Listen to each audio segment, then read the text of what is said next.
Get ready, Andrews. The Andrews Heritage Festival is coming October 31st. A day filled with community, culture, and celebration is on the way. Big energy, great people, and unforgettable moments. Save the date now and get ready.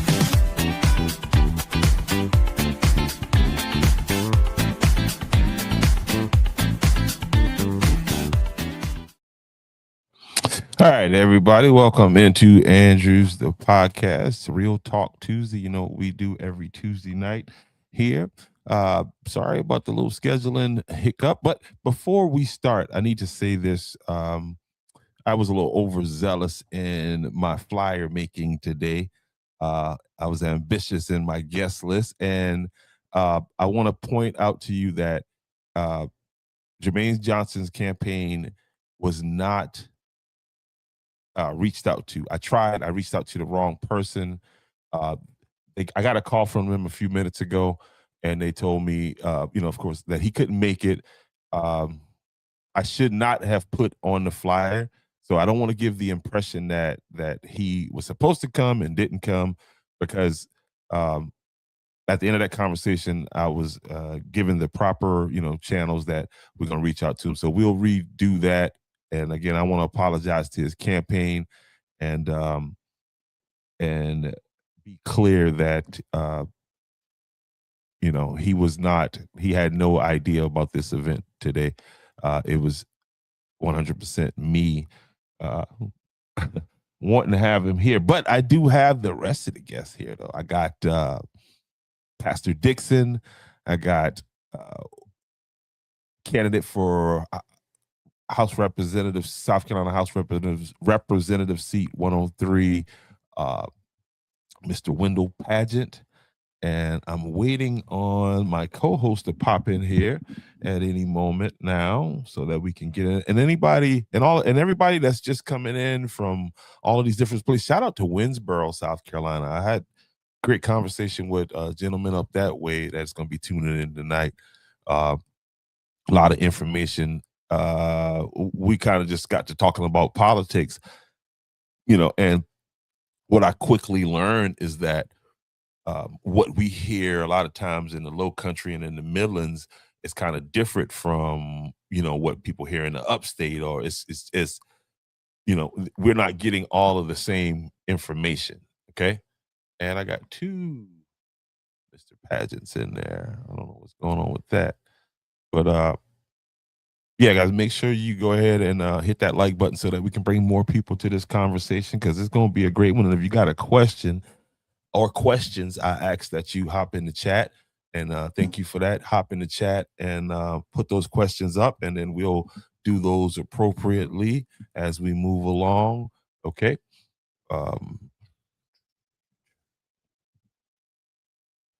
Yep.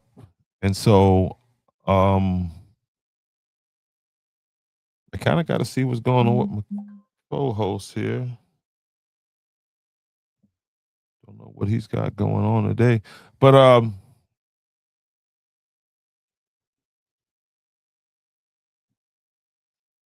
yeah, I apologize about that.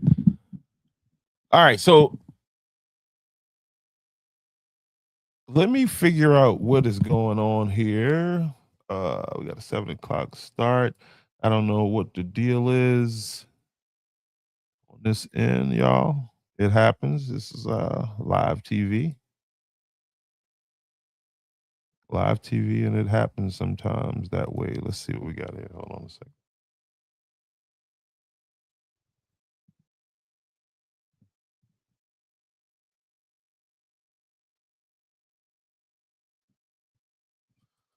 All right. But I tell you what, we can go ahead and do, and I apologize, y'all. This was supposed to be. Oh, there he is, right there. You popped in there, and I didn't even see him.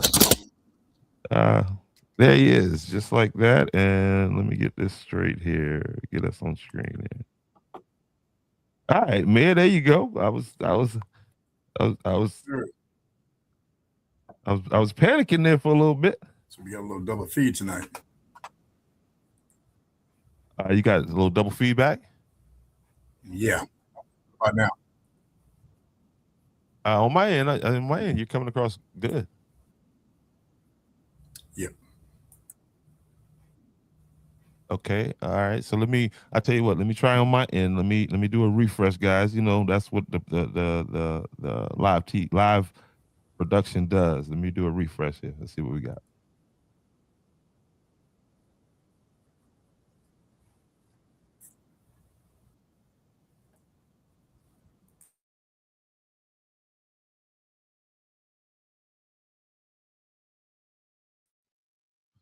All right. How about now?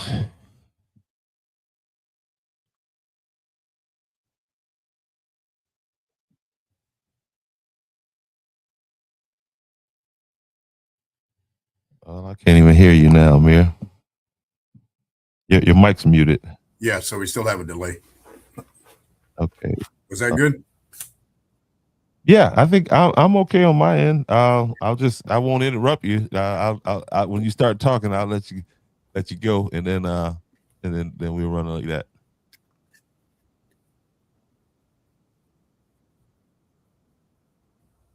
Wow, that is a long delay.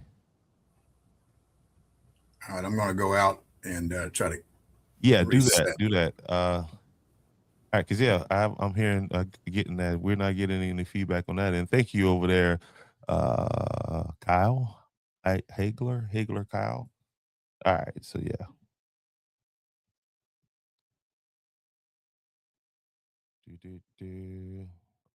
Let's move it.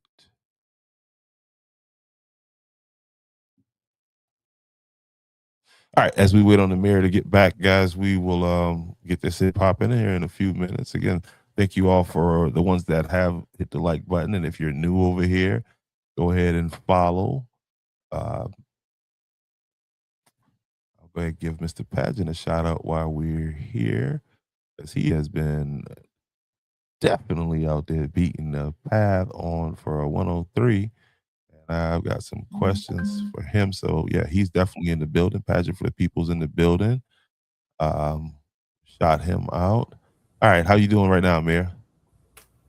Sounds pretty good.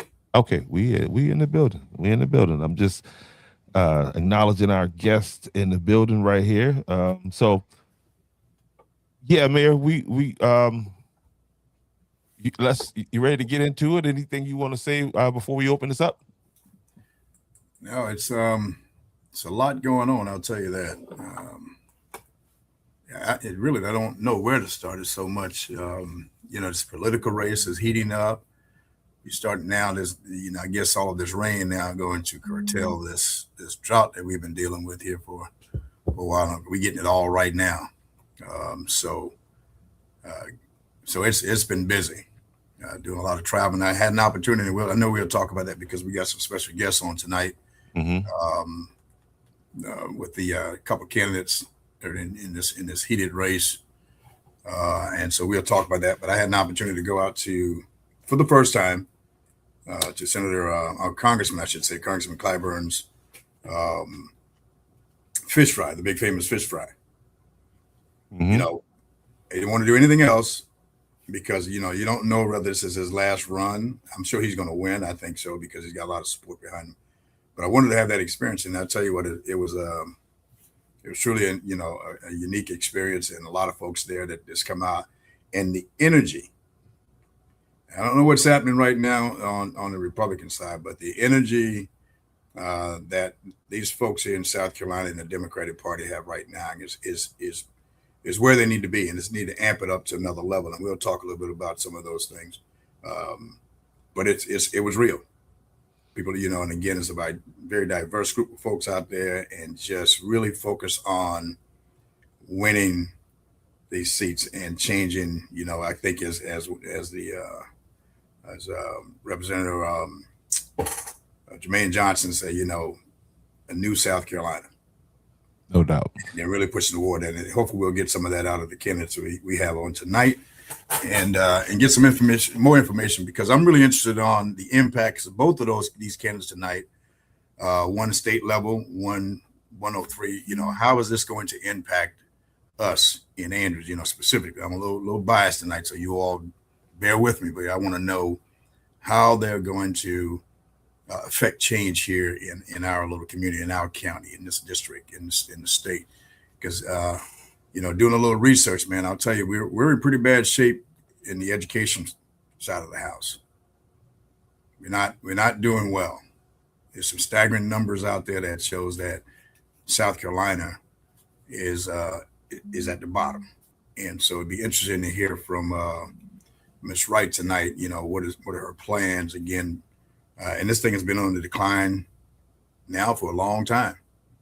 You've had the Republican Party have had that particular seat for the last 15 years. So for us to be sitting at 43 right now, still 43rd in this country in education, something has to change. Whether it's party or people, something has to change. And it's not just that level all the way down. So I'd be interested to hear from Ms. Wright on her plans to address those issues. No doubt. But my question is, how was the fish? I hear you talk about the fish fry. How was the fish? Like, the fish was good. Hey, the fish was good. Yeah, who cooked the fish? That's what I want to know. Yeah, the problem was I only got one piece. Oh man, there ain't no fish fry. No, it was. I was just at the end of the line must be, because I saw more than one piece. And then I think they had to start to ration by the time I got up there. But it was delicious, and I was hanging out with some friends, some other elected officials at the municipal level, and she shared, Keisha, Keisha, we were at her at the ball. Okay. So Keisha shared with me. She knew I was whining a little bit, and she gave me a piece of her fish.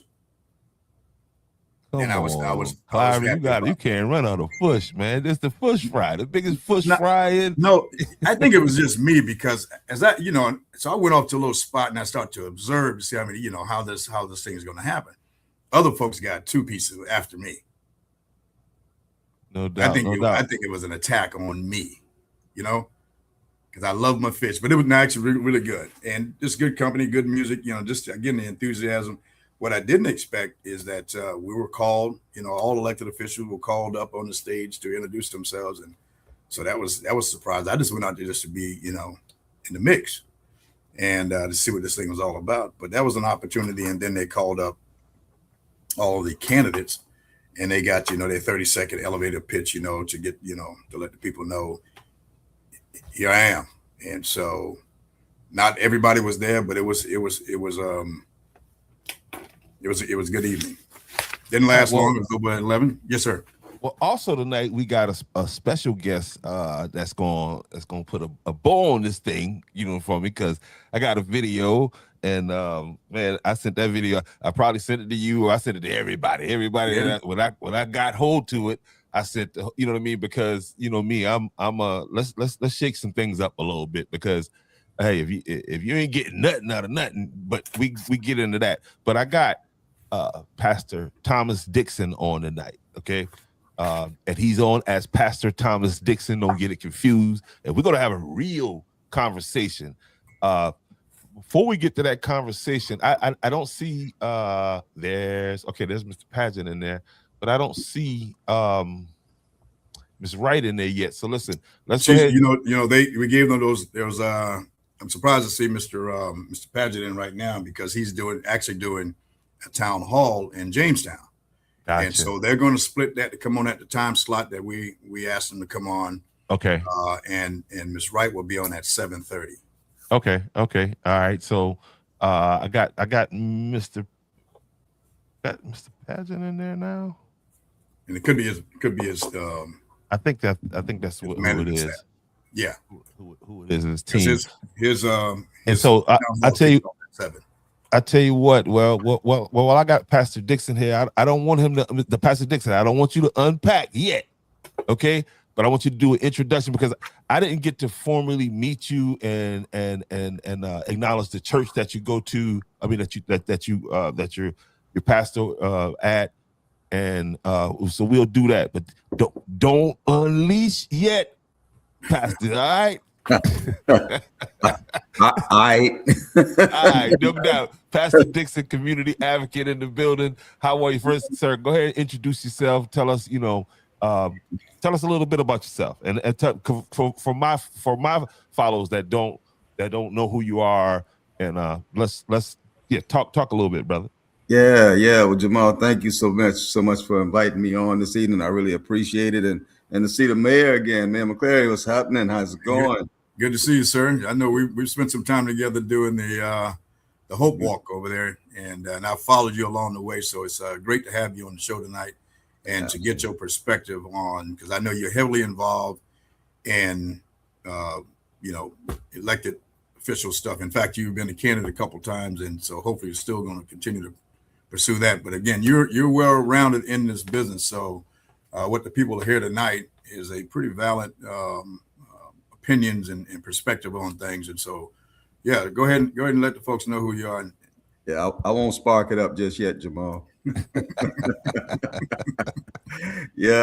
I'm Pastor Thomas Dixon. I'm an associate pastor of a very, very small micro church over in Mount Pleasant, church that I got with in the aftermath of gun violence. The pastor and his son were rehabilitating homes in North Charleston, and 2 kids with a gun thought they had some money, came in, started shooting. First shot killed his son, and the pastor was shot 5 times and survived. I didn't know them at the time, but I knew that they might need some outreach. So I went to the vigil for the son and been with them now for 8 years. I'm the associate pastor with them, and it's just like family now. So something that we need to do. My advocacy for years, yes, I'm a pastor, but I in the church setting, but my pastorship is actually in the community. You know, that word pastor, all it means is that you're a shepherd. You know, that's all. You tend the flock, and I take that title, pastor, seriously. I'm not Reverend Dixon or whatever. I'm Pastor Dixon. I'm a shepherd, and when it comes to any areas of social justice, or if it's some good trouble to be made, I'm probably somewhere around. If it's fighting to expand Medicaid or universal health care, make sure people are getting paid in South Carolina, which this is the land of the slave and the home of the slave master. I'm still fighting. If it's about ending gun or reducing gun violence, I'm right there. If it's about ensuring quality public education where Black, brown, and poor children benefit more than any other demographic, I'm there. No matter what it is, if it's environmental concerns, women's rights, LGBTQ rights, no matter what, if it's about justice, that's where I'm going to be at. I spent the first 30 years of my adult life as an alcoholic and a drug addict. And I did a lot of things that were detrimental to our community, a lot.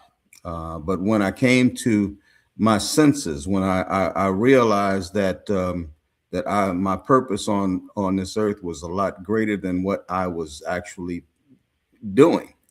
That realization came a long time before the deliverance came. But once the deliverance came, I've been able to, for the last 25 years, to walk the path that I'm on right now, trying to, as the song says, clean up what I done messed up. And my life has been totally a life of service since then. I see a lot of people that like to badmouth me and whatever, but I guess that means I must be doing something right. Folks out here like to talk about you, but they'll be all right. Yeah, they talked about Jesus, so you know what I mean? I guess we're a good company. For real. I'll say that's to this point. When I met you several years ago, I never knew the story you're telling now. Mm-hmm. I knew the guy that had transitioned, so I would have never known. So you have made a 180, and it was all positive that I've seen in you. So those are who are talking. That's those people who don't want to change and who don't want to accept that you can change and be a positive impact in the community. So you keep doing what you're doing, Pastor. Now, I don't have to tell you that, but because you are, I never saw any of that. Mm-hmm. Well, I made a promise again for like my last 16 years under the demons that I was under. I hated the life I was living. And right close to that transition time is I just stopped it. I prayed. I literally prayed. I hadn't prayed in many years. Lord, just, if you relieve me of these demons, because I can't get rid of them. I need help. Every day that I have the breath of life, I will give back to you, twice as much as I served the devil for all these years. And so far, I've kept my promise. And this has been since 2001. Well, let me ask you this then. And this is probably a subject we can talk about for a long period of time. Mm-hmm. But how do you, and again, it's a balance, because that's what I saw. How do you balance being a pastor and being involved in politics? Because that's a big question. Everyone talks about church and state and whether it makes it. How do you, and obviously we've seen it. I recall a gentleman named Mr. Reverend Gordon. Reverend Gordon, who was right here, had a major impact in Andrews and in the areas around. And for me, from a young boy, I didn't see a conflict. Mm-hmm. Today seems it's not as genuine. It's not as genuine. It's not coming from the same genuine place. For me, that's how I see it. So that's a great question, and it's one that many people, especially clergy, avoid today, because they want that excuse not to get involved. It's called lazy churching, and I don't do laziness. According to the faith tradition that I follow, and many other faith traditions, the golden rule says that you do unto others the way you want them to do unto you. That's just the golden rule. That's not talking about religion or anything like that. And everybody signs on to that golden rule. And if we see those that are hurting in whatever area of life, and we're not willing to step up and address those things, then we're not really following that golden rule. So when it comes to the political aspect of it, one thing that I realized over time in my advocacy was that within the political realm, that's where real change that will benefit people can be made. Once we get the right legislators in place and then hold them accountable for our support of them, because we can't just give them a job and just say, do your job and then forget about them. No, we got to hold them accountable for their job. But once we get them in place, we hold them accountable for their job, then the people start seeing improvements in their life. Unfortunately, what we've seen over the last almost 3 decades is that the lives of common, ordinary people have not improved. And it's been by design. In South Carolina has wanted to hold on to the slave system for a long time. They don't want to get rid of the slave system. That's why they will. That's why they badmouth unions here. They don't want unions here. That's why they want to keep this as an at-will state. That's why they want to make sure that there's a poverty class, because they can treat a poverty class any kind of way that they want. And unfortunately, it's the ruling class in South Carolina for the last 23 years that has kept our poverty high, violence high, education low, health outcomes low. We just a mess because we got the wrong people running the show. And I strongly believe that if we really love one another as much as we love ourselves, we will address those issues, not only individually or within households, not only when the doors to the church are open on a Sunday, which they should be open all week, especially since they're nonprofits, not only in the halls of our General Assembly, but everywhere. If we all thought that way, and if we all lived that way, because there's a lot of people that talk a good game, but they don't be about a good game. But if we all were about that, this would be a wonderful world. This would be a wonderful world. We'd all be working for the common good. And I think that's what our job should be. Yes, sir. I've seen you again. I've seen you on the front line, and it's consistent, and that's where we need folks to stand up and speak truth to power. And so we appreciate all of it that you've done and continue to do. Interested in, I think this is in this current wave of candidates in the situation here in South Carolina, it appears that there's an opportunity to change things, not necessarily flip the state blue, but have some significant impact in some key areas. And so we'll talk to you a little bit more about that. You know, as you probably were on, we were doing the promo there. Is that no doubt? We have no doubt. Yeah. Hey. So. Hey, listen. I'm gonna go ahead and put it out there. Pastor Dixon, you missing my production. We gonna link this up, but for right now, and listen, that was a great segue. So y'all hang around. Pastor Dixon is gonna go in the green room right now because I see Miss Sylvia just popped in there.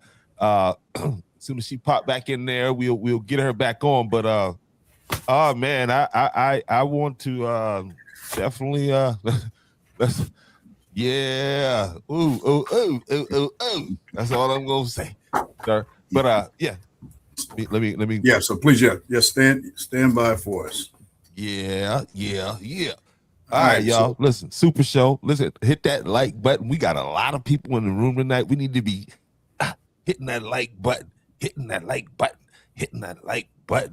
All right, Cynthia McCormick up there talking about Flip It Blue. You feel what I'm saying? I hear. Hey, I tell you what, she probably should be on this. There's a candidate, but she's supporting a lot of them. But there's one of them that Cynthia told me if I didn't show my support for this person, she was coming to Andrews and address the issue. Who's that candidate? I'm gonna reveal it here in a little bit. I want her to stick around because she, got you. You know, I may have to call somebody. I have to talk to Mr. Rodney about her. But yeah. So, but it just shows the passion, as I said earlier, man. There's people are tuned in. They're engaged, and I think every day. And I think there's a wonderful job being done by the department. I said the department, but the chairs of these Democratic Party. Did you know the first day one? Obviously, there was a record in terms of numbers that voted, almost doubled. Yeah, we talked about it. We did a show right after that, and yeah, and you know who per capita. You know who was the leading county? The leading county. Yeah. Georgetown? No. Williamsburg. Listen. I mean, people are fired up. The candidates. Andrews had a nice little showing, but we're a little small, but we're impactful. We're going to have an impact. That's why I believe that if these candidates don't come through Andrews and talk to our people. Hey, listen, and listen, the DNC chair is a she's welcome, always welcome over here. So I would like to think that her, presence on the podcast has helped because hey, listen, that's what did it. Listen, I rocks heavy with Williamsburg County now. I rocks with Williamsburg County heavy. Yeah, I just wanted to give them a shout out, man, because that's huge. And we all, I think every county needs to step up again, regardless of whoever you vote. Get involved now, so then at the end of this thing, you can stand in front of anybody and say, I voted and I had, my voice was heard. And if you don't, then you're gonna get what you get. So anyway, we're close to that time. We know this lady is very busy. Yeah, and we got. She's not here. I got Wendell in here. Is he? Are you ready, Mr. Padgett? No, he is at 7:50. Okay, all right. So Miss Sylvia popped in and then she popped back out. If you would send her a quick note, if you would, and also send you something to your inbox there on Miss Wright. Okay, no doubt. And I also want to encourage you guys to go over and check out the C.W. Rush African American Museum.org. Okay. Great things happening over there. I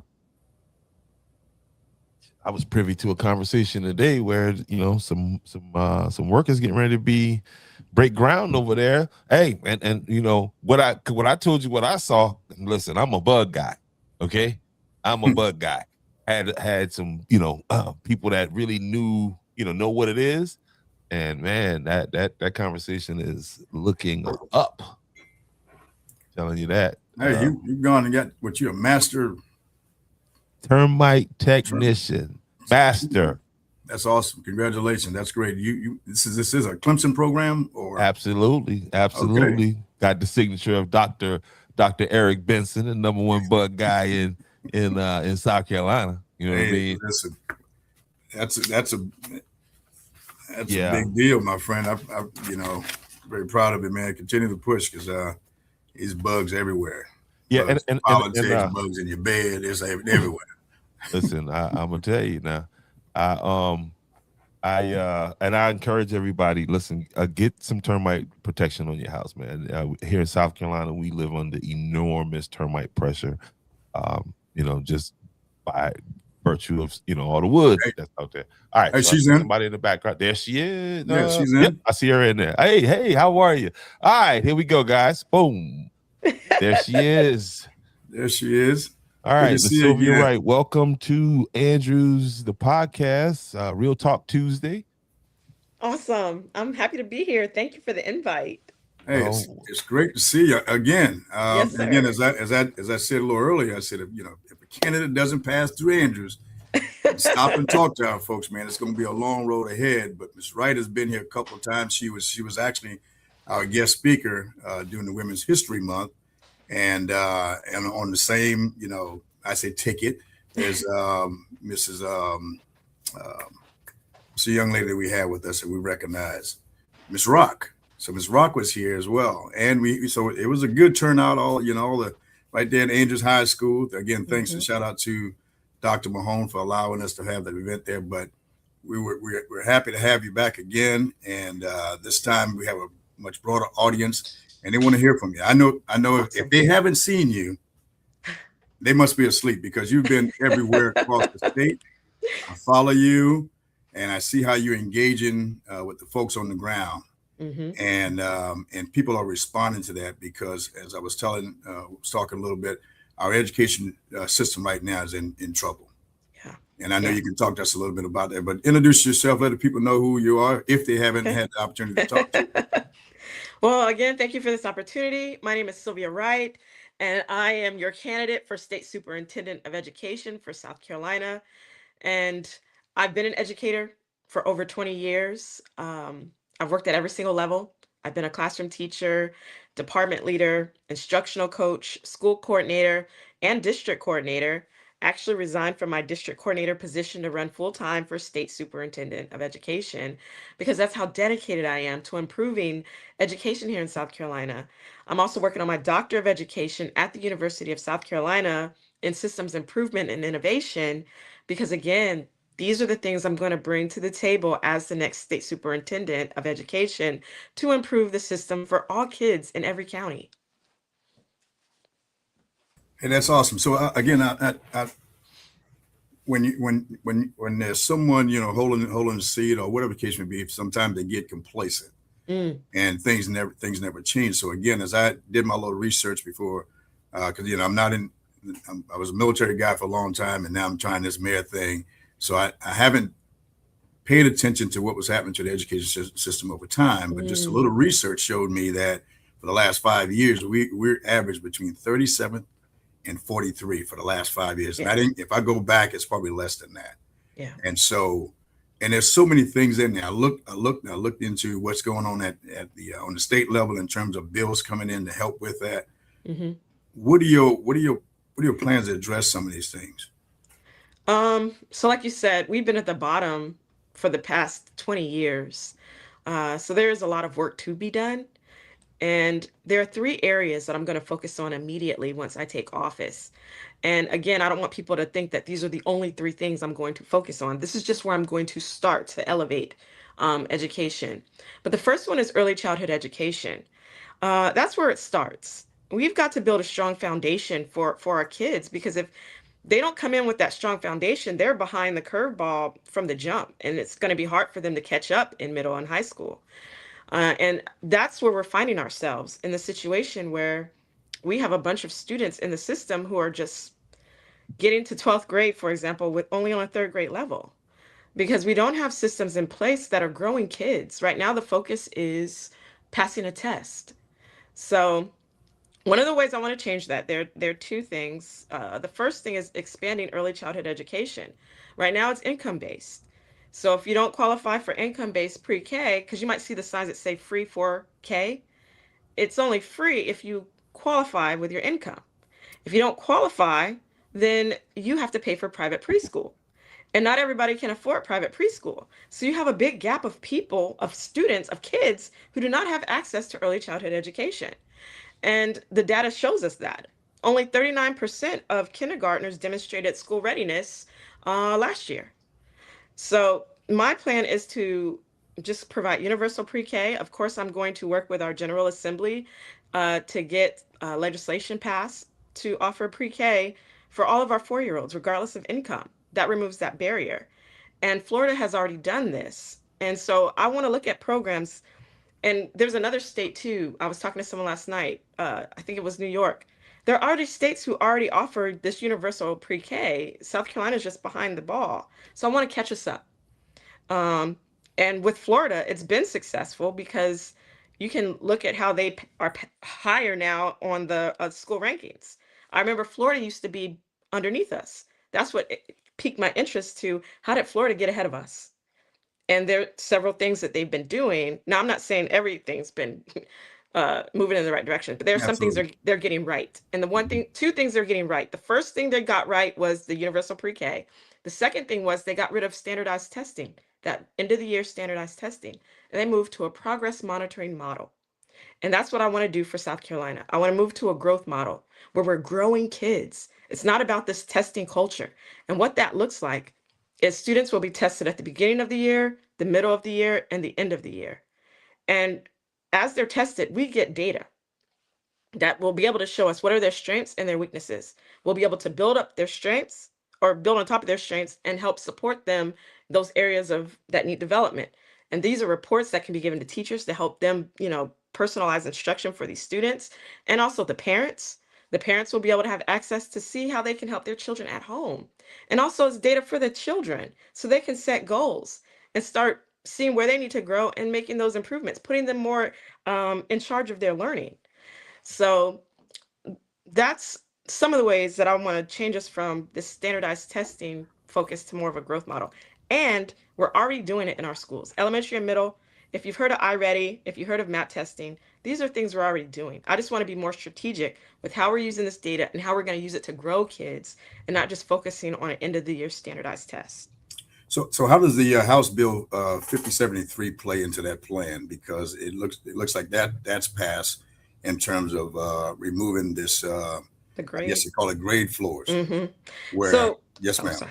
I'm sorry. No, go ahead, please. I don't know if everybody understands. If you could explain what the grade floors is and how that plays into what you just described. Yes, sir. Yes, ma'am.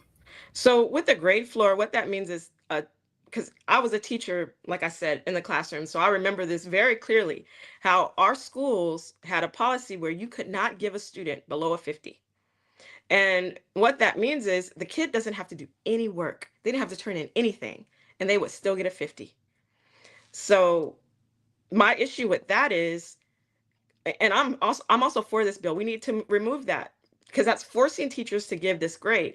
And the reason why I say that is, as a teacher, if a student is struggling, we will help that student. If the student comes to us and we work together with that student, there's no teacher that I know that would not help a student to help them improve the grade. We do not need a policy to tell us to give a kid a 50, because you have exactly what I just described in the beginning. They won't do the work. They know I don't have to turn that assignment in. I'll get a 50. But if they're held accountable, then it changes the whole conversation. And that grade floor, it doesn't hold kids accountable. And that's one of the problems that we're seeing in higher education, in our middle and our high schools. Because if the kids know that they can, not do anything and still get a 50, then they're not going to put forth any effort. They'll be fine with failing. They'll be fine with that 50. So removing, I think that's a great step in the right direction for removing that grade floor, because like I said, if we see students not doing well, we're going to work with them. We don't need a policy telling us to give a kid a grade. And we also don't need people changing grades because you had some teachers who refused to give 50s. So you would have principals going in and putting the 50s in. Wow. Yeah, I know personal cases of that happening. So I'm not telling you anything that I don't know personally.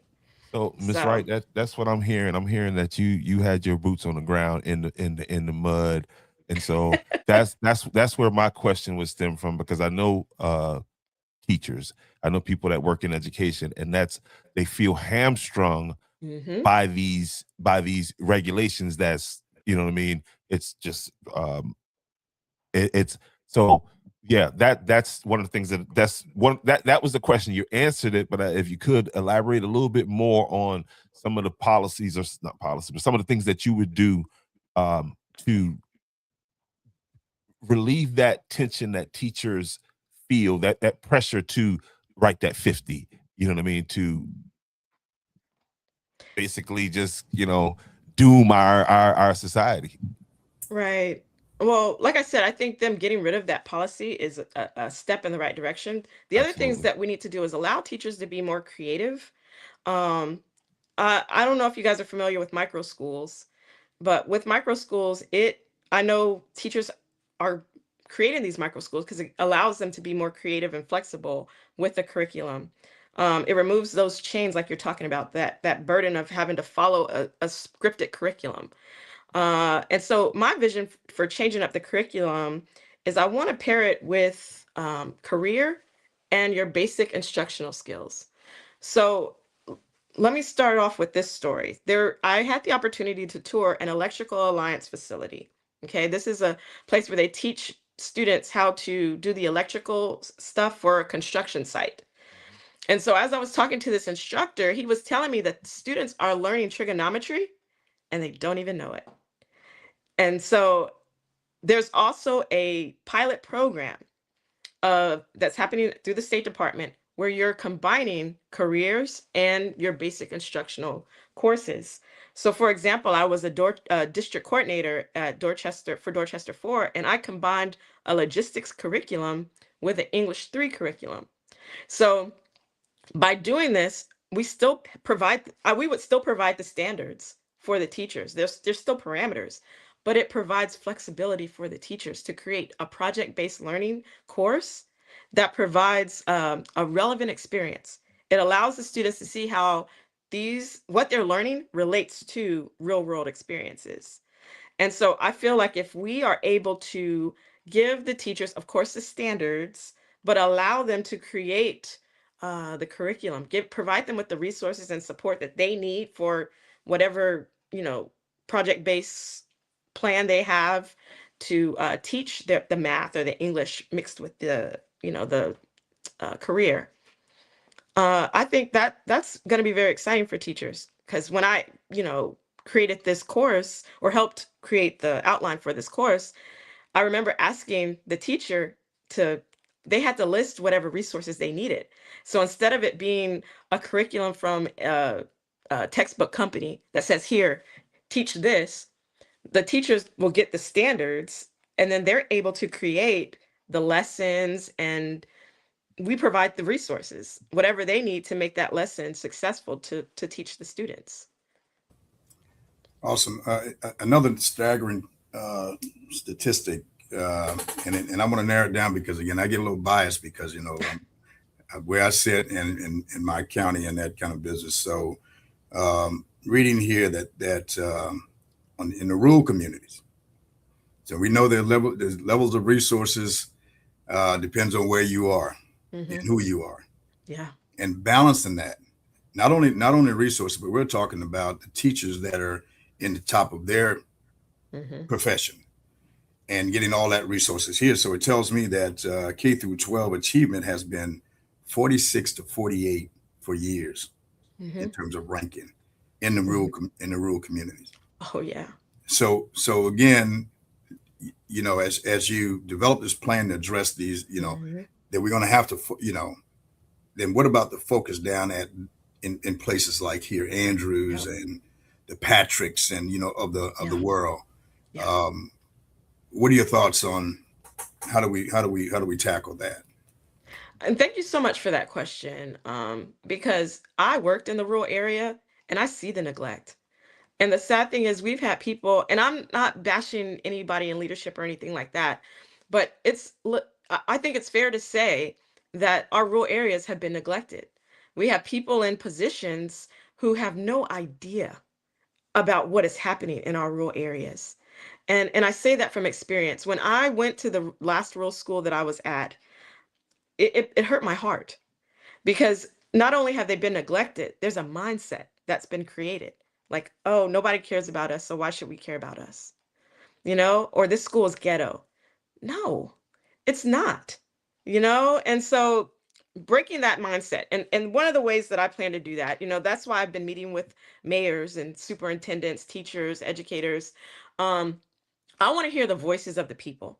What exactly are the needs in the rural area? Because each rural area or each area has a different need. And in order to meet that need, we need to hear from the people who are actually on the ground doing the work, who know the issues. And so that's the first start. That's where I'm going to start. And that's what I've already been doing. And that's what I'm going to continue to do. I'm not just going around to all these counties just to get elected.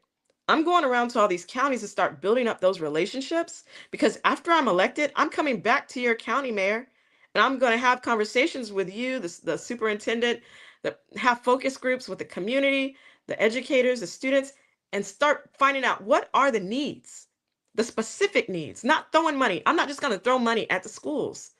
What are the needs and what resources can we specifically provide, and then chart that.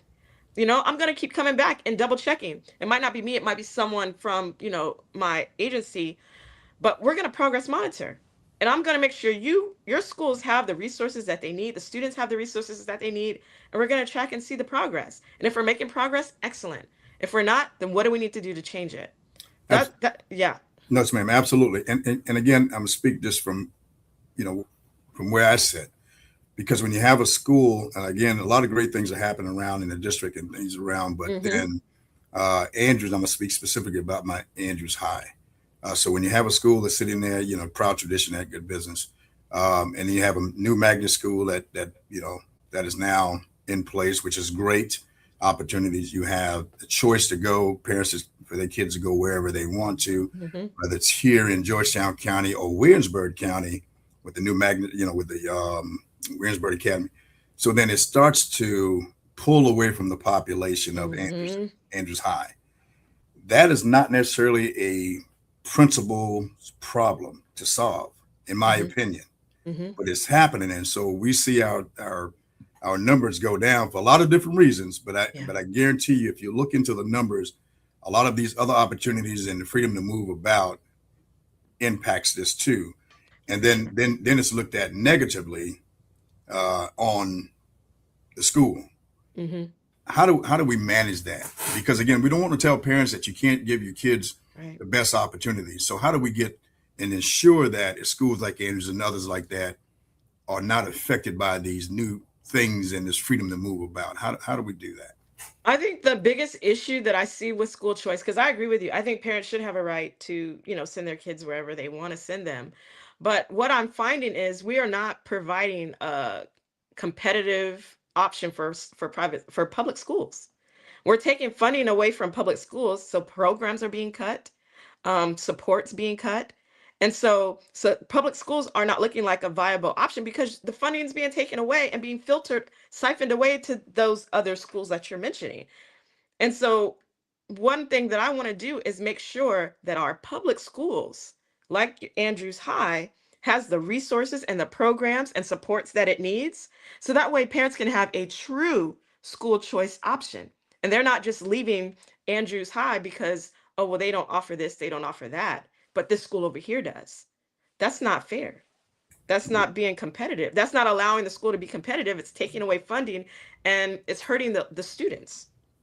And if I'm, I don't know if I'm off by asking this question. So House Bill 3420, we talk about school tax credit, those things that now that those resources you're talking about, those funding, I think now can or either being discussed or can go to private schools that is taxed. So am I Yeah, the voucher, you're talking about the voucher program? Yes, ma'am. So with the one thing I want to make clear on this show is the voucher bill goes against our Constitution. I think it's important that everybody knows that. It's Article 11, Section 4 in our state constitution that reads, public funds are not allowed to go to these private religious institutions. It says it in our Constitution. The voucher bill was ruled unconstitutional in 2024. The current state legislators, they manipulated the language and passed a new bill, a new law, and it has not been contested yet. So if someone were to contest the current voucher bill in court and it's ruled unconstitutional, then the voucher bill would be done. but no one's contested it yet. So I always want to start with that it's going against our state constitution with this voucher bill. The second thing is there's no accountability for it. That's why you see a bunch of fraud, waste, and abuse. If you know, 7.5 million, well, almost $10 million has been wasted with this voucher program. $10 million. Do you know how much that could have helped our schools? Absolutely. So, like I said, I believe that students and parents, they should have options, but taking money away from public schools, that's what's making it less competitive, and public funds basically belong in our public schools. So Absolutely. that's my view on that. Well, I'll tell you what, this has been great. We love to have you back because there's so much. Again, it affects me in a different way the more I learn about what's happening right now in the school. Yeah. It does personally. Yeah. And again, my position where I am is different from that. But again, I won't let it, because I will cross over to help wherever I can in this capacity. Right. And I understand boundaries, but we have to call attention to these shortfalls that are that, because you don't get it. These kids' life continue to move on. Yeah. So if we continue to pass them on with this 50% thing, if we, all these things that just to get them out of the way, now we just, what do we put into our communities, into our society? Right. And where do they go from there? And I think that's the thing that troubles me the most, because I dealt with young kids coming into the Army. That was, we would call them Cat 4s if they didn't meet the requirements. And a lot of those young men and women turn out to be great and have a great career. But that's the Army. I mean, that's the military. What about all these other places that they have desires to go? Yeah. But because we failed them K through 12, they don't have a chance. And then what is that? Now they turn to something else that is not as productive. So that bothers me. Yep. Personally. Same here, Mayor. Yes, ma'am. And that's why that's why I want to change this. When they get to 10th grade, part of my vision, because like I said, from elementary and middle, I want them to explore careers and opportunities. So that way, by the time they get to high school, then they kind of have an idea of what they want to do, and we can put them on real tracks to doing what they want to do to be successful. So if they want to go to college, then they're working on that associates, that dual enrollment. If they want to go into the military, then that track is going to provide opportunities for them to prepare for the ASVAB, because the ASVAB is math, reading, and writing. So that's that course right there, and it's not just ROTC. And then if they want to do a career, then we put them on the track that gives them those certifications. They're doing those internships and work-based learning. So that's my vision for high school. I want to change up how we're doing things to set kids up for success. Because remember, it's all about growing kids and making sure they're ready for whatever they want to do when they get out of high school. But we have to provide those supports for them and set them up for success. And so I want to put those systems in place that truly set them up for success. Not put them in a box, like you're going to do this, you're going to do that. No, what do you want to do? And how can we provide the supports to get you where you want to go? So my last question, and I'm going to turn over to the host, because he kind of gave me leadway to talk a little bit about this today. He gave me a little leadway. I'm enjoying the ride, sir. I got one last question. I got one after you. I got one question, but I'm enjoying the ride. I know we got Mr. Paget in the green room. So all great. I love what you got and what you mean. I know it's coming from, I can feel it's coming from your heart. It's sincere. But there are levels of responsibility before it gets to you. You're talking parents, teachers, principals, superintendent at this level. That's right. How do you see them? And especially, I'm a big, I'd speak on it. If it's not shaped at home, it's not going to be right when you get in. So then all of those players have to play their role. That's right. And so I would hope, and I know it is, but that as a part of your strategic plan is getting all of those people and assessing everyone along the way. Correct. To ensure that they're doing their part, because it's real easy to push a kid in the corner and give him something else to do if he or she is a little disruptive. So then, holding everybody accountable from the from the house to the schoolhouse is very important, and that's something I think is going to be necessary for you to look into. Oh, for sure. And so that's why I'm holding town halls, and I want to continue to hold town halls and not open up a building and wait for people to come to us. I want to go into communities because one of the comments that I keep hearing is, the parents aren't doing this, the parents aren't doing that. But I think, like I said, education, we've been at the bottom for so long. So we're talking about like mindsets that need to change. And so, in order to start there, we've got to rebuild our relationships between our schools and our communities, between our schools and our parents. And so, that's going to be part of my job, part of my project.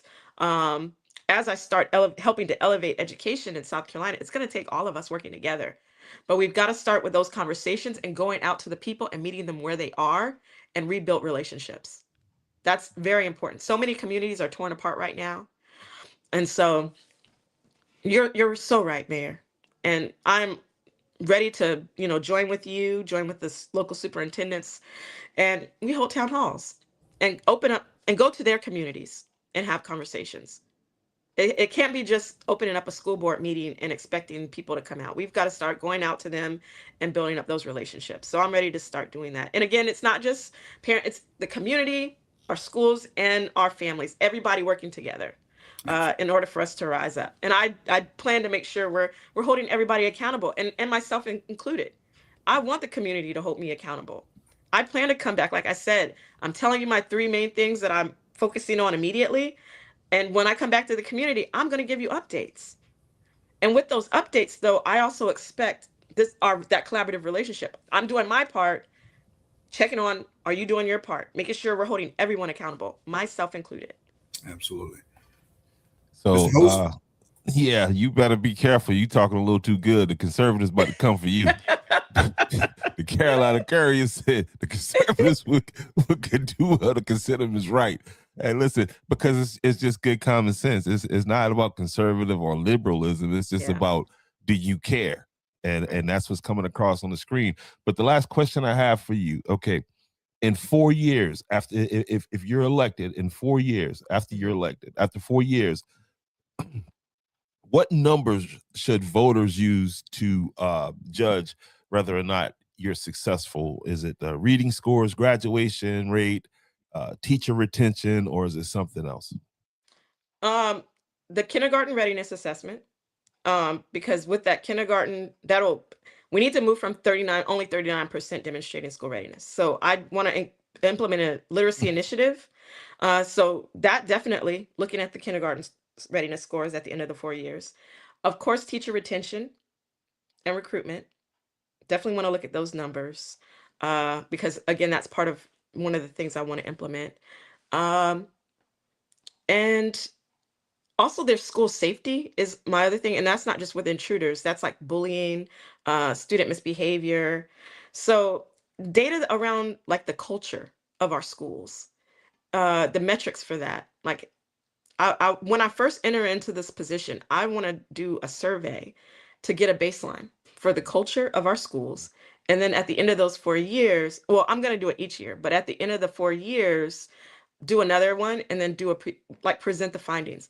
Because like teachers talk about the workplace, like they're not satisfied with the workplace conditions.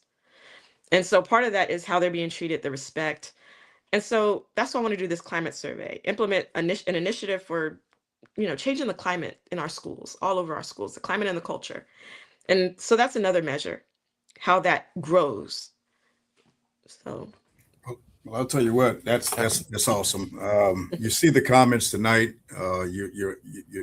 Your message, your heart, your energy is resonating across the state. I wish you the best, as I told you before. We look forward to working with you. Yes. And you just stay the course of where you are, because this is exactly what we need. Our children need. Yes. This is not about, again, as Jamal said, it's not about what party. It's about that person who has the right stuff to come in here and make changes now, because you can't stop life from life. You can't stop this time clock.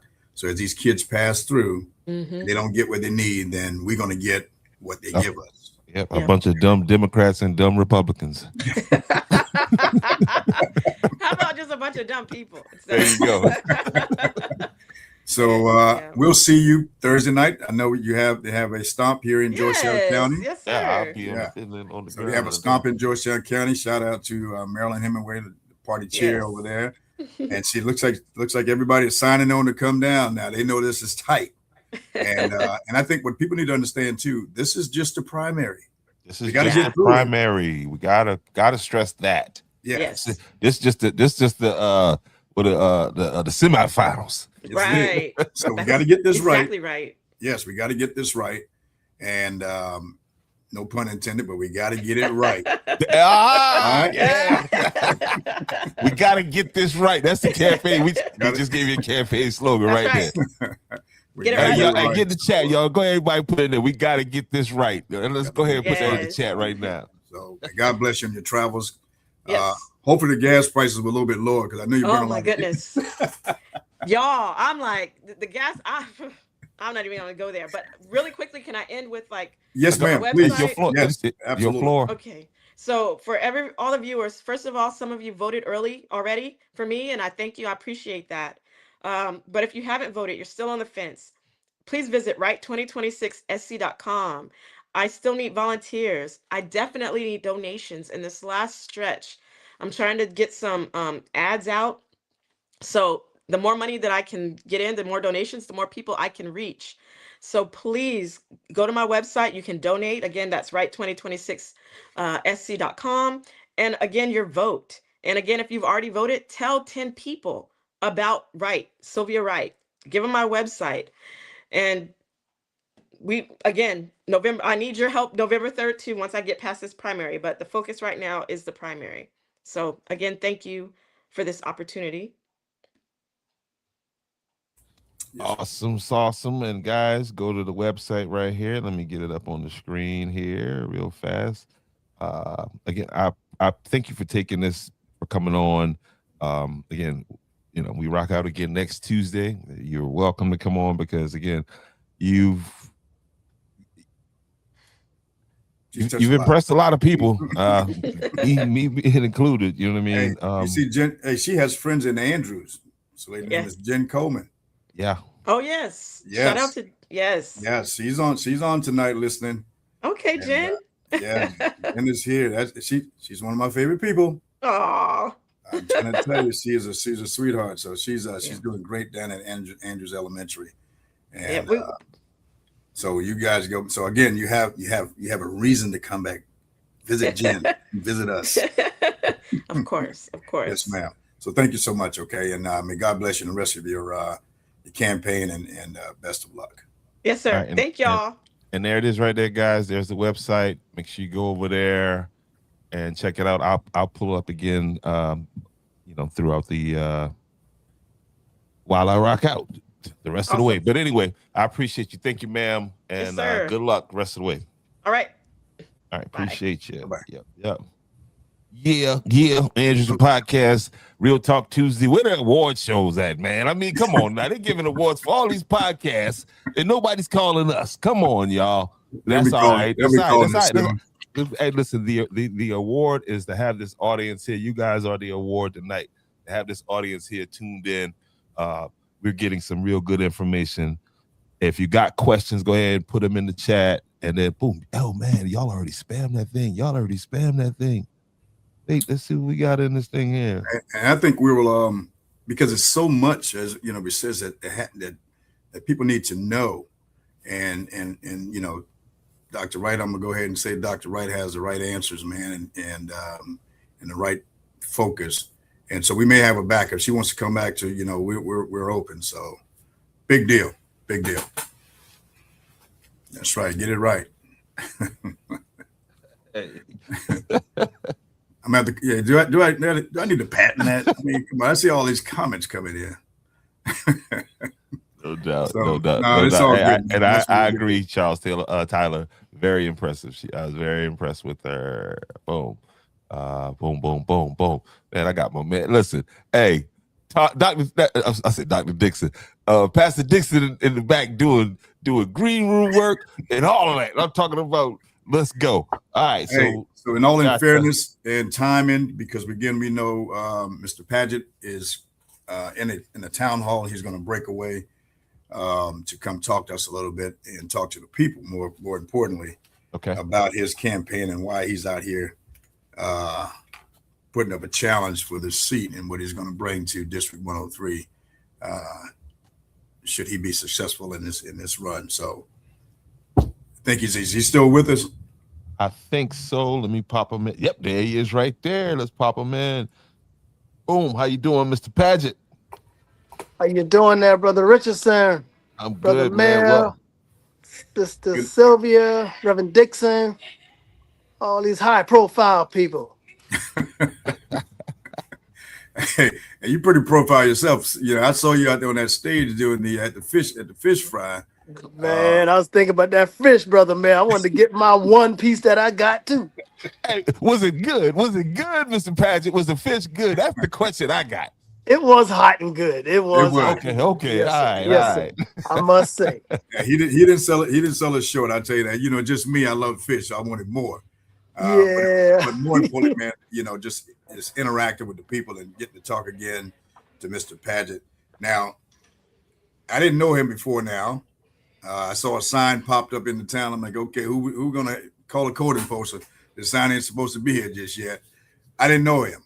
But I learned later through Mr. James and the invitation down to St. Andrews that this young man actually went to the same, we share same alma mater in Benedict College and a career in the military. So, you know, we chopped it up. And again, at the Fish Fry, we had an opportunity to continue that conversation. But I think the people need to know because this is a big deal. Absolutely. You know, this is a big deal. As we were talking to Miss Wright, you know, I'm biased and I'm going to focus on this town, this district, this county, and this seat is very important to the progress of the folks inside of it. And understanding that Andrews is not the only one, or Georgetown County is not the only one that this district serves, but we want to hear from you after you introduce yourself to the people, to this audience. You know, we'll talk about those things that are important to us, and how do you get that balance. And so, sir, go ahead and introduce yourself to the people, and unless Jamal has any opening comment. No, I'm interested in this race right here because I've learned about, again, the significance of this position, and I realized that for the last 22 years, you know, we'll get into all of that, but yeah. So go ahead and introduce yourself, sir. Again, I'm very interested in this conversation right here. Yes, sir. Yes, sir. Good evening, my fellow constituents. Wendell Paget, you know, running for House District 103, you know, Berkeley, Horry, Georgetown County. I'm right here from Jamestown, small town, and really a little smaller community than that, Schuylerville, you know. And we just here trying to make a change. That's why, you know, hey, my campaign slogan is Paget for the people, and that's exactly and absolutely what we're for the people. This is not a one man seat or one county seat. You know, it's a everybody's seat. It's the people's seat. I just want to be that voice for the people. You know, I just want to be accountable for the people. I just need to go get the information from at state level and get it back to the communities and be that listening ear that the people need so that I can have their concerns, you know, and feel they hurt, you know. We just trying to make a change, and it's time for a change. We've been handing that up and down the district, back and forth from all walks, people from all walks of life, professional people, trade working people, teachers, welders, nurses, lawyers, you know, school teachers. So, you know, military, blue collar workers, factory workers, you know, so they're just kind of fed up, tired of being tired, you know. So I truly believe that I can do the job and be accountable and make the people happy for whatever concerns they have, to be bringing it back to these local rural areas. And at the end of the day, everybody will be sure they will. Because the main thing right now is just having that voice that they don't have. Okay. So, sir, tell us a little bit. You served in the military. So, again, how does that experience prepare you for what you're about to get into? Well, simply just the leadership. Of course, Brother Mayor, being an NCO in the military, we become like leaders, supervisors, pretty much, and leading people, leading troops, counseling with troops, NCOERs, different things of that nature, moving convoys, moving troops, I've been to combat 3 times, all 3 times I went, I never was mandatory to go. I volunteered all 3 times. Each time I went to combat, Bosnia, Iraq, and Kuwait. And then I even did a government contract also over there and overseas, So always had some leadership skills and also just in the community, you know. Community advocate, leading the people and trying to bring resources back for seniors, getting ramps done, stuff like that seniors needed, helping them get AC units at their house when their units went up, through the Berkeley Co-op program, getting roofs done on their houses, getting floors, getting windows repaired, through this co-op program they got that they have in place. It's like a 5,000, I think it's $5,000 voucher they get. And that's a good little chunk of change to do some repair work to the seniors for well, really anyone house, that may need that assistance. So, I've been kind of doing this all my life, from a teenager up until now, Yeah, well, you mentioned NCOs, and I'll tell you what, I'm an old retired colonel, but I will tell you what, there's no way I could have gotten there to where I am or was without my non-commissioned officers. They are truly the backbone of the military. And so when you say that, it resonates for me, but I think for those who haven't served, needed to hear that because it really gets to taking care of people because you have a responsibility to provide and ensure that they have what they need. So when you talk about these programs that you've been a part of for many years, I get it. But that's what's going to have to be articulated down to, those who don't have that experience. So I appreciate it. Thanks for your service. And I want to make sure now November 14th, you're at the next Andrews Veterans Ball. So I want to throw that out there now. That's just side story. But all right, already locked in. I'm locked in. So right now, again, with this, what are some of the things you see right now specific that that you can affect change with? Well, of course, veterans, seniors, education, and infrastructure. And I know it's a lot of unfinished business in every county. I found that out since we've been on this trail. There's a lot of unaccountable money that's missing. It's a lot of projects that got started that haven't gotten finished under this current administration that we're in. We need to find out where these funds are at. We need to find out why these mills are sitting idle, why no one is fighting to try to get these mills back open. Like I said, and I say all the time, I don't believe a mill is down until I can walk across that property and there's nothing under my feet and I'm just walking on grass or dirt. And I always go back to the paper mill and the steel mill. Steel mill is near and dear to my heart. My father worked there, retired from there, took care of me and my brother and my sisters. And, I worked there, provided for my family, and it paid a lot of revenue in the Georgetown area and outside of the Georgetown area. A lot of high paying skilled jobs was lost there. It affected a lot of surrounding mom and pop businesses, just like my parents had down in Schuylerville, a gas station, a little grocery store, and a little restaurant, So these are the things, Lindsey Graham, Tim Scott, Nancy Mace, why they not out there lobbying, why we don't see them on the media in Georgetown trying to fight to get these mills back open to bring revenue back to these to the community. Now, from this specifically, and I understand those, but specifically from 103 position, how could you impact what you just talked about? I know you called Nancy and others, but then what about from where you're anticipating getting into? How would you affect what has happened? Because now they're gone. Those mills are gone. So if you have answers now, how do you affect and probably get some of that stuff back into Georgetown County? Yes, I just want to get the opportunity to get back, to get in Columbia and get to the table, have a seat and bring these issues up, and someone need to give me an answer so I can bring it back to the people, of course. You know, I mean, it's like they're has given up. But from my conversation with the union president, it's one part of the mill that's not been demolition yet, still stands a chance of being opened up, and we can still produce and run steel through that billet mill and make wire steel. But it's just a matter of about getting more jobs back to these communities. That's the main issue, of course. Bringing more jobs back into the Georgetown issue, and not bringing waterfront properties. You know, that's only temporary jobs. You bring a construction company in to build these jobs, maybe 2-3 years to do these subdivisions or waterfront properties, condos, townhouses, and they're gone. Those jobs are gone. That's it. We need longevity jobs. That's going to be career jobs in the communities. Yeah, I came through there Sunday, coming from church, and as I crossed the bridge, I was surprised because all I saw in the local media was the demolition. I was surprised to see all of what was left there, and was wondering, what's next. I didn't know, maybe Jamal, I didn't know that there was still an opportunity to utilize some of the standing structures there. So that's interesting.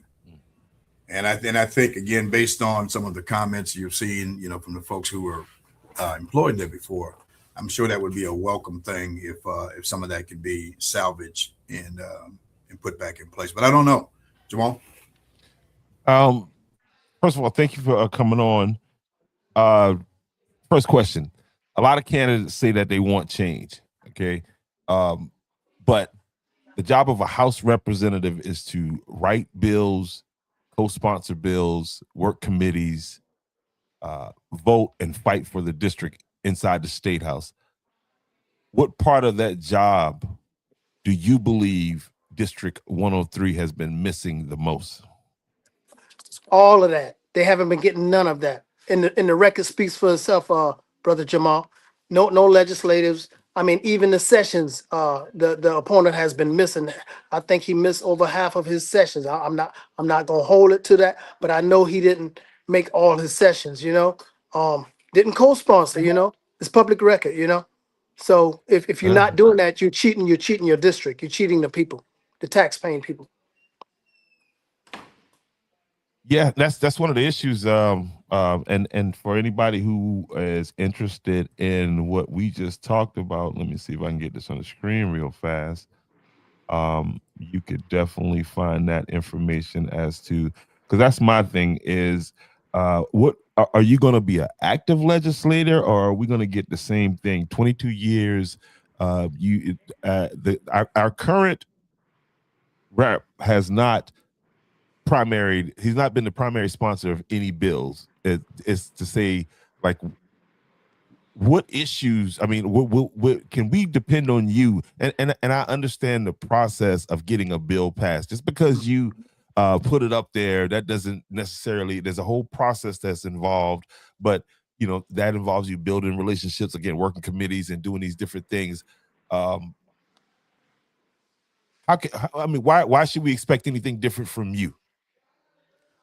Well, first of all, I don't think there's no way in this world you could sit on a seat 20 plus years and nothing get passed.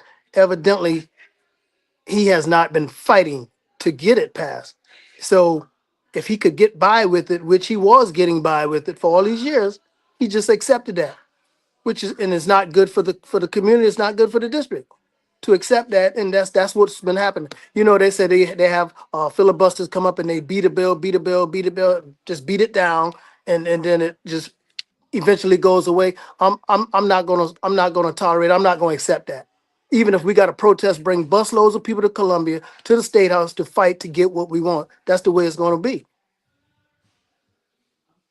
So you're saying on Andrew's podcast that whenever you get into this seat, that you're going to be a active House rep. We ain't gonna just see you election time.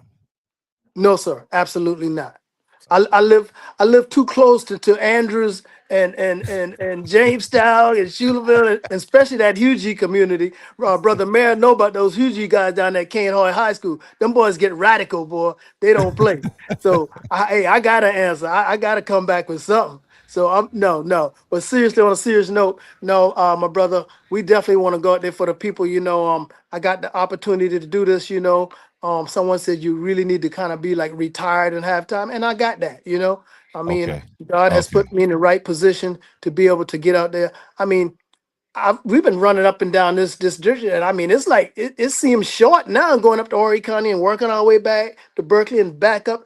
I mean, it's been fun, especially when you run into old classmates, old military comrades, Benedict taggers, You co-workers, your approach is you throwing this political apparatus on a curveball, because you moving like a man. You know what I mean? Like you're not causing no problems, but you're not walking away from you know uh, opportunities to engage the people, to be in the same place that the other candidate is. And I don't know why people get off put by that. That's what you want. You want them in the same room. Exactly. I mean, I've been to my opponent church that he preached at.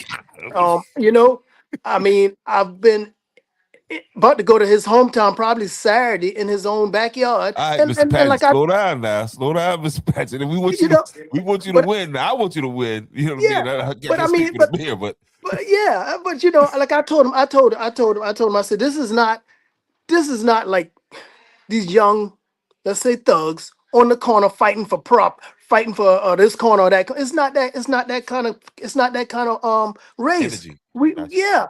It's nothing negative about that. I mean, because that's the worst thing I can do is not go to the people. Then they're gonna hold it. Oh, well, he didn't come to my community. He not gonna be for us. No.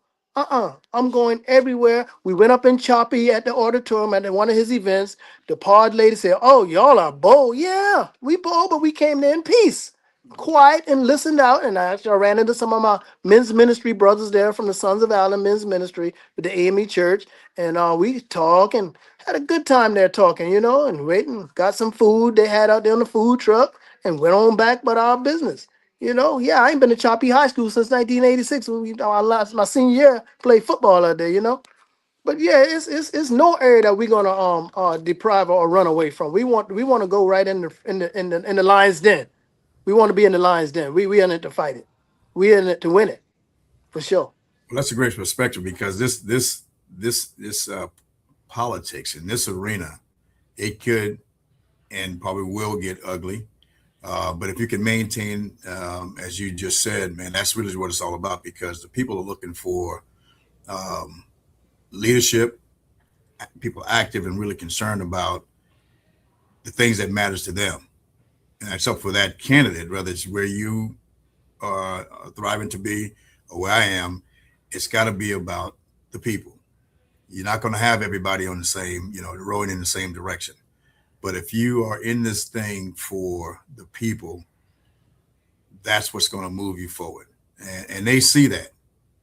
They see when it's what direction we move. And I say we're talking politicians, how we move. But it's got to be, it's got to be about everyone. We're showing any favoritism in that kind of business. So to go into these places, like you said, I think it's very important, because everyone needs to hear what you have to say. Absolutely. And because if not,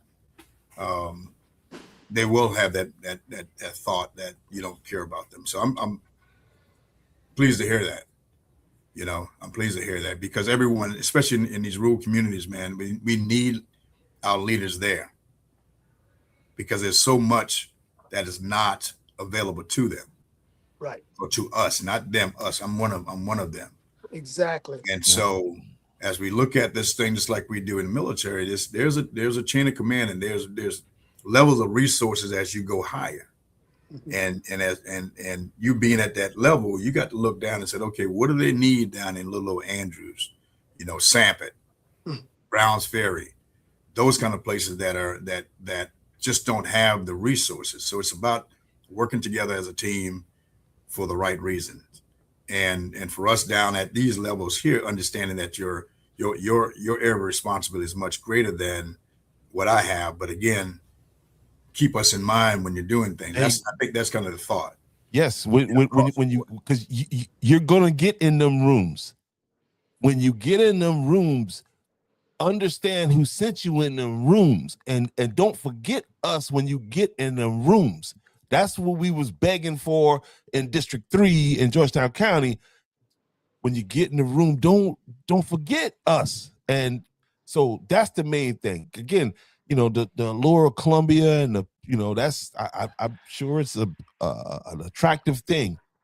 Man, just be that man of the people, and whatever Andrews the podcast can do to help you, we gonna help you. You know what I mean? Yes. We gonna help you. Because it's that's who I'm on here for. This is who I'm trying to get the information to. That voter that worked all day, didn't have time to really go to these events. I want them to be able to sit down in their car, ride and get this kind of information, and be able to go and make a solid vote. They know why they vote. They know what they're voting on.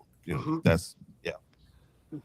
And that's exactly what I tell the people. I said, when I neglect my district, I'm neglecting myself, because your needs are my needs. Your concerns are my concerns. Your issues is my issue. When I hurt, you hurt. When you hurt, I should hurt. We all should hurt together.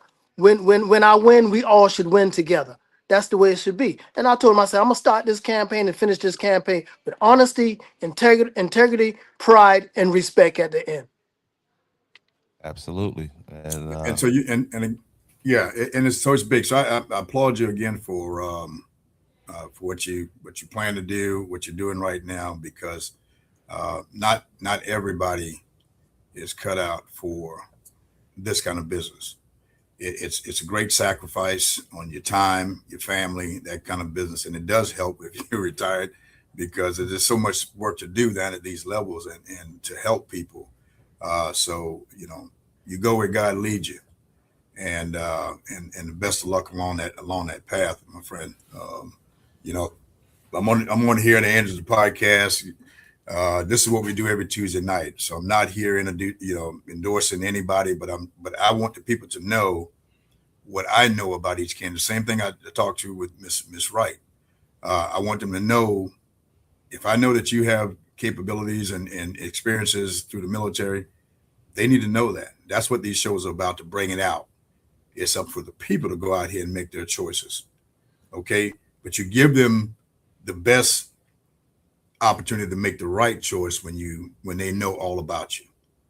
That's what it's all about. So I did not want to just brush over your military experience, because that's near and dear to my heart. And I know what soldiers go through. I know what it takes to be, and what it comes with that. And I wanted the people to understand that. So we all, and again, we appreciate you being here, my friend. But Jamal, hey man, what you got from? I know, because see, we pulled him away from his town hall. No doubt. Hey, listen, that's all I got right now. I look forward to I want to get a soundbite from you definitely on Thursday at the event that they're gonna have. Yes. Yeah. Yeah. So but other than that, man, you got the floor right here. Go ahead and you got some of your you got I think you got the campaign manager of your opponent in the building right now. He has a message for you. You know what I mean? I keep it spicy over here on Andrews the podcast. But go ahead and let the people know what Pageant for the People is all about. Okay. All right. Yeah. So Pageant for the People, like, of course, it's simply in the statement. We are definitely for the people. It's no doubt about that. We're gonna do the work, but I can't do the work unless you give me the opportunity to do the work. The power is in your finger when you go to that voting booth. You just got to press the right button. I mean, we can talk about it. We can be frustrated. We can be upset. We can be just outraged on what's going on. But if we don't make a change to fix that problem, it's never going to happen. It's all in the voting at the end of the day. So it's left up to the people. And you can go to Facebook, Pageant for the People on Facebook, and you'll see everything that we're about, everything we're doing. where we've been and where we're going to be going. So go out on June the 9th, Election Day, June the 9th, 7 o'clock a.m. to 7 o'clock p.m. Get that vote in, but try to get it in before the week is out, because things come up, things happen, you know. So take advantage of the early voting, of course. Keep spreading the word with your friends and family. No doubt, no doubt. All right, sir. We appreciate it. I'll let the host have the last word, but we appreciate you coming on, and we want to extend this opportunity out for any candidate that want to come on and talk to the people, because this is the best platform in the business. I know you guys have been around and done some great stuff, but Andrews the podcast is where it is. And as I told Dr. Wright and some of the other candidates, if they don't come through Andrews and talk to us, it's going to be a little bit challenging getting through there, because this is apparently the gateway to success. Sir. So we appreciate you coming on, my friend. Take care of yourself and best of luck out there. That's a lot. Oh, and Brother Jamal, also, you gave me four years the other day. I listened at you talking. You gave me 4 years. And you know it's only a 2-year seat, but you gave me 4 years right off the top. So let's go ahead and rock with that, man. That's what's up, man. That. All right, brother.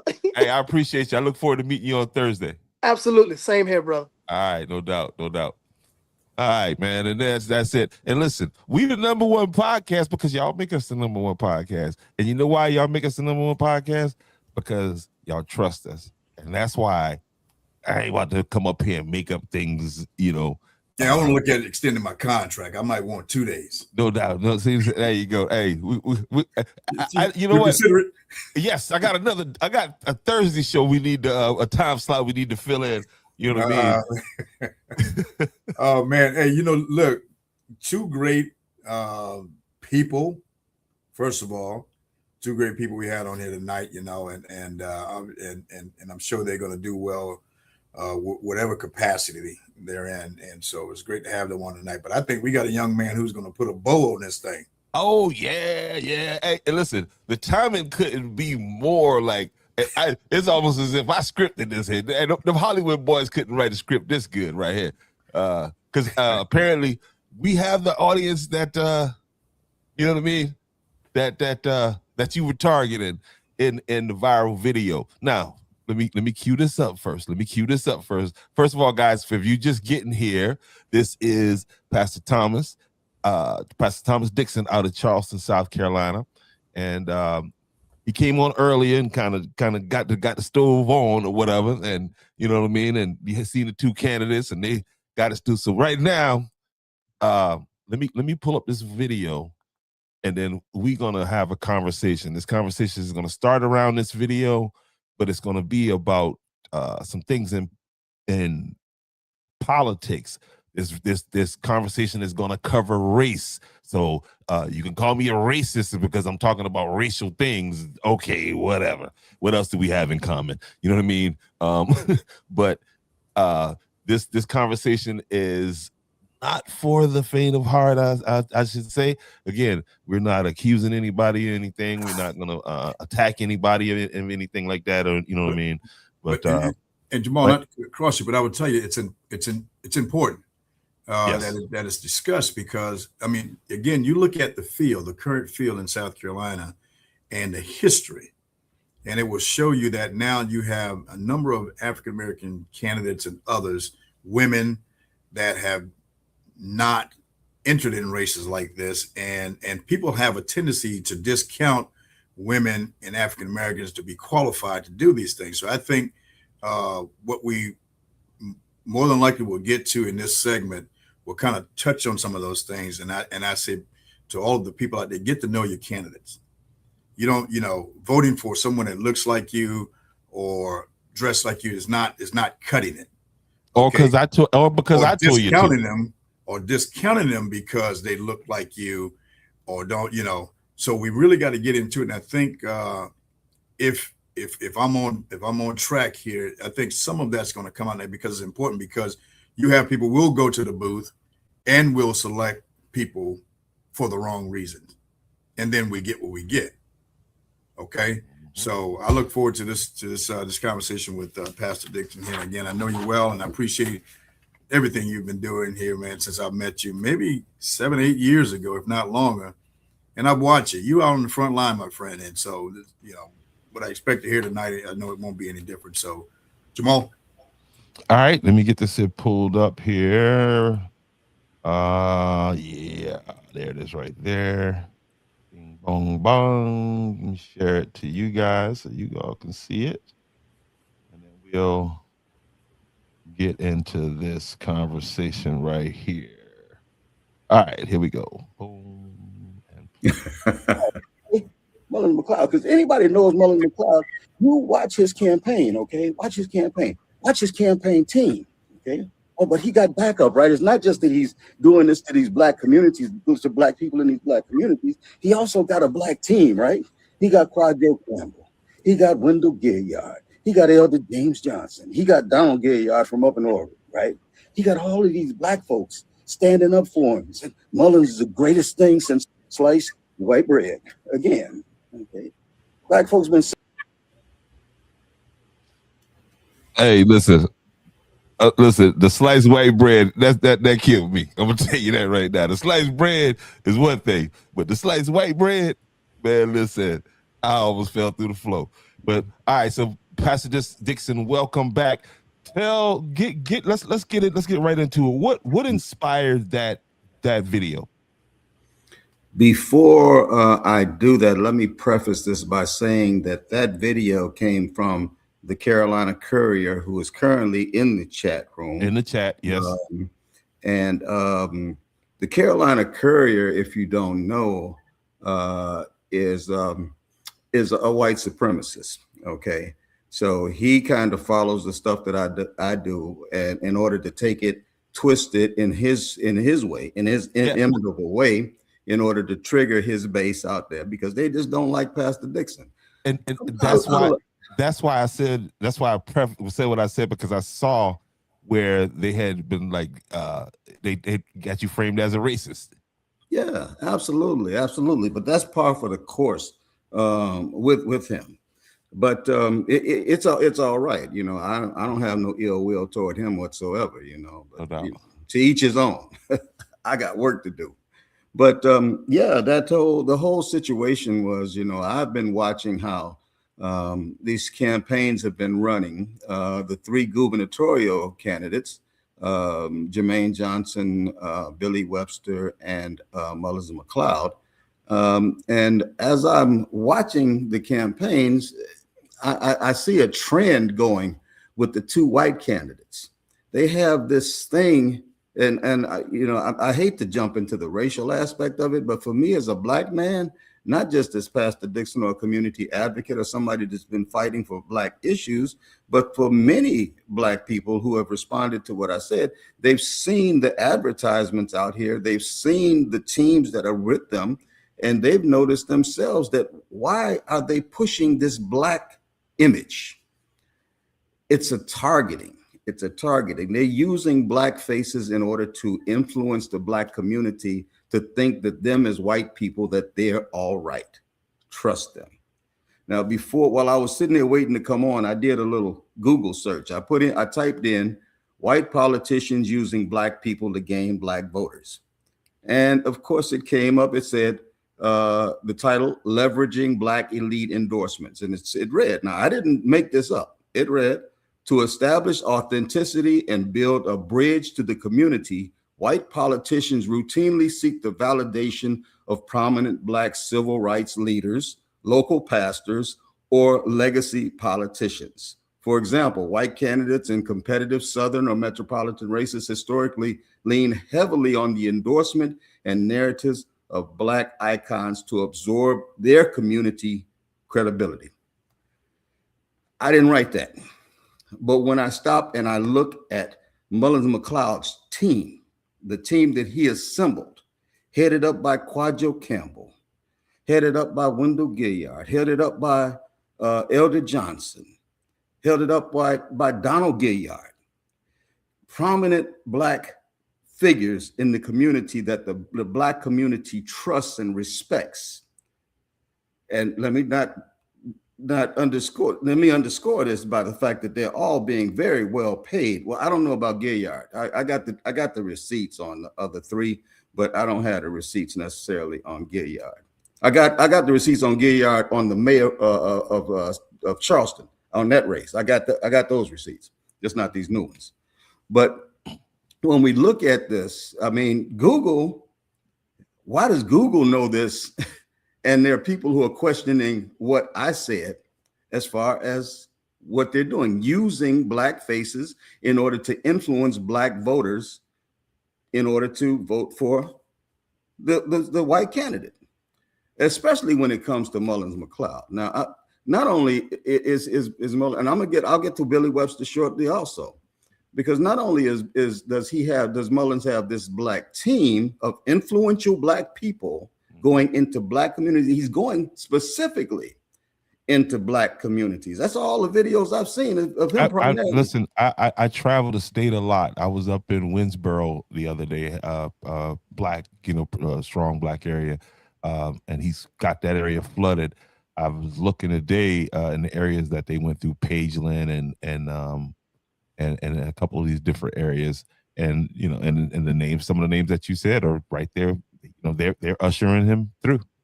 Exactly. When they come in, they're the ones who are introducing him to the black community. Then he gets the microphone, right? He gets to talk, and then he does this like church preaching type thing to the people. He talks about Jesus and him being a servant leader and all of this, and he talks in King James ease, like we're just that gullible to fall for anything that somebody says as long as it's couched in religion. And to me, it's offensive. Very. I don't know about anybody else, but very. It's condescending and very offensive. But it's offensive at varying levels. Not only the fact that he's condescending and presenting himself in this manner, expecting an outcome, but that he is using these black faces, and these black faces, they know they're being used, and they allow themselves to be used. And hence the use of the term. Okay, I'm not going to say it. I'm not going to give Carolina Courier an opportunity to run it back again. I was going to tell you, in Carolina Courier, you're on my page and you're spamming my chat, right? I try to be, accommodating to everybody. You know what I mean? Because we're having adult conversations over here. Okay. And on one breath, you're saying these things about the pastor, but then I can go back. I'm not going to post that comment where you talks about if you want to hang around here, man, and listen to this conversation, you're welcome. But if you continue to do act like if you keep doing what you're doing, we're just gonna block you out of here. So let me play devil's advocate to a little bit. And I hear everything that's happening, and I would say I have this is my third term, and so as you develop your strategy to run, that's what I want to get to. When you develop your strategy to run and win, because I don't think anybody's in here just to get not this particular race or any candidate just to get notoriety. Maybe that's something. I don't know. I don't think there's many. So as you develop your strategy, is it fair to say that then these candidates we're speaking of, whether we're talking about the white candidates, if they know that their support comes from, they have a better chance to win is partnering with the folks that you've called out that has a connection to that population. Maybe this other population is already in the bag. They probably counted them. Is that not a fair strategy? I think what concerns me most, what is the intent behind these candidates? Whether these guys you're talking about or anybody else, are they good for the position, for the people that they're running for? Or is the issue because of their skin color and the team that they've built around them? I think it's fair to have that kind of a conversation, because I know from my little, again, if we're serving whomever's in these positions, you should be serving your entire community. whatever you're running for, whatever that, if it's a district or a town, it should be all people. And I don't think there's any, it may be predominantly African Americans or predominantly white in certain areas. But if there's just one black or one white in there, you still got to serve those people. So then, is it these folks' character that you have an issue with, or something else? Are they of good character and good intent and have a record of taking care of people? The things we've been talking about with these previous candidates. So I would like to know a little bit more about that part. Pastor. About the candidates, Mayor? Yeah, the candidates that you referenced. Billy Webster and Mullins McLeod. Okay, so break that down a little bit more in terms of these candidates as opposed to who is supporting them. Yeah, so let me begin with Mullins McLeod, since I'm already on Mullins McLeod. Mullins, his part of his campaign spiel is that he's this servant leader, and I don't mind anybody making whatever claims about themselves, but early on when he decided he was going to run, he never did reach out to the county party. The county party that he was the chair for 2 terms under. He never did contact the county party to say he was running or anything like that, which is, I know it's not mandatory, but I wound up going to listen to him speak at a very, very small event not long after he announced. And his whole, every couple of seconds or minutes, he would talk about he's this servant leader. And as the couple of people that were there dwindled out, there might have been a couple of people, I just had to ask him. I said, I know you ran for governor in 2010, and it's 2026 now. I said, with all due respect, can you just tell me what you've been doing for the last 16 years as a servant leader? I said, people call me a servant leader. I ran for office in 2015. Before that, I was a servant leader. The day I lost the election, I was still a servant leader. I have a well-established track record. I asked him, I said, where is yours? And this triggered him. Literally, he got so angry that he actually, I think he walked outside to try to cool off. And that wasn't successful because he came back in and got in my face because I asked him a question. And as I looked at his campaign team, I've known for a long time, and they know I ain't always been saved. I could see it on their face. He better know that I ain't getting ready to just stand down out here. But that demeanor, it kind of put an exclamation point on what was portrayed in the law enforcement video, which I don't even really want to get into that part of it. But I saw this arrogant, angry person that jumped in my face. Now, his supporters, they are really quick to talk about the work that he's done as an attorney. There was a young man who was enslaved, I believe, in Myrtle Beach, that was discovered or whatever, and McLeod represented him. I believe it was probably a pro bono representation until the settlement came in. And I'm sure when the settlement came in, McLeod didn't walk away and say, okay, well, that's all right, I don't want any money. He represented Mother Emanuel 9. And at the end of that, came out with an $88 million settlement. And at the end of that $88 million, I'm sure as attorney fees, anywhere from 25% to 30 some odd percent of that he took in. He didn't give that back. So to say that this person, and I understand that attorneys got to make their money, but I can't count that as service to my community. He was hired. He got paid for what he did. That wasn't just a matter of the heart. I mean, I'm quite sure he worked quite hard to get them millions of dollars in the end. So when I think about how they're packaging him, you've got Reverend Anthony Thomas, who lost his wife in Mother Emanuel, speaking up on his behalf. Actually, speaking up on is that the commercial that I keep hearing? There's another commercial I know. I don't know whether he has a commercial too. Yes, he does. I think he does. Yeah. He lost his wife and Mother Emanuel. And he was part of the recipients of the settlement and everything. But the reality is that touting McLeod as this servant when he did his job, I kind of don't get it. But you know, it is what it is. And that's what I was looking for. I don't know. I've never met this candidate or the other guy, but that's what I was looking for right there. Because you, before we came on earlier, something popped up in my news feed where he was being described as, or said that he did the eulogy at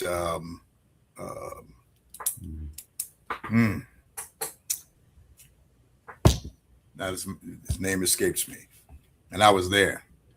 At Emmanuel?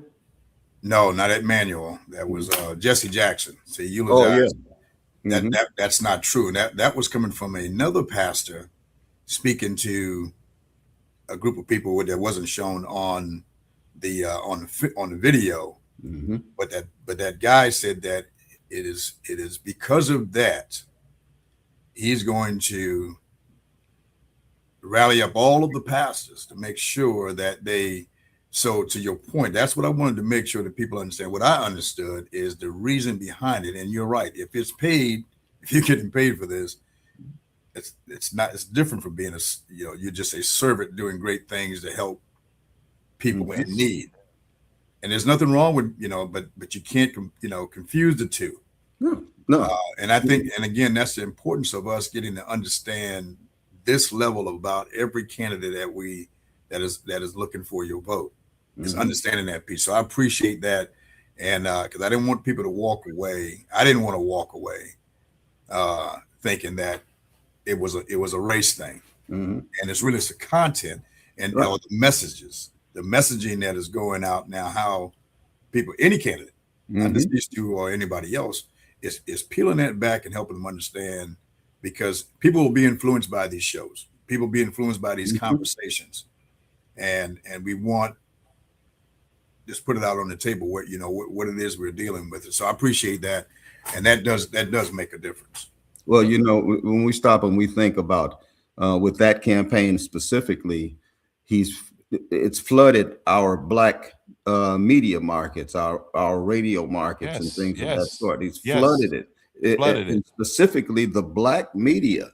And then if we turn around and take the same thing as far as this servant with the leaders that he has on his team and their support of him, the community will not immediately take into consideration that they're not doing this for free. They've been with him now, some since September of last year, others from November of last year, and they raked in over $100,000. I got the receipts.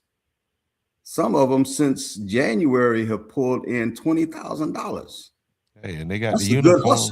Yes, that's a good hustle. So the question is then: do they believe in the candidate, or is this no? And that's what's problematic for me, right? Is that this guy cannot win a general election. I don't, you know what I mean? Whatever you think about whatever he can, and then you alluded to the video, and I did a thing on the video, and I encourage everyone. I'm gonna share it again so people can see it, because there's just like I saw where one of the elders came after you, and he threw out your record, and he wanted to indict you by your record.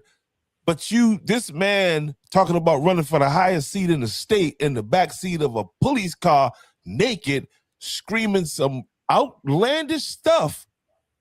You got to consider that. And you got people that I've met that have no clue that happened. You know what I mean? And then after seeing it, you know what I mean? It's like, this guy can't win against in the general. So what are we doing? Yeah, that would be my question to those guys, because some of those older guys that I've been privy to conversation, but Jermaine can't win. How the hell he can't win? I mean, you know what I mean? Like, so you're the you know how this, what I'm trying to say. But if he was playing basketball, they'd say, oh, he can win. Oh no, that left hand jump or whatever. I was figuring out how I could try to stop that.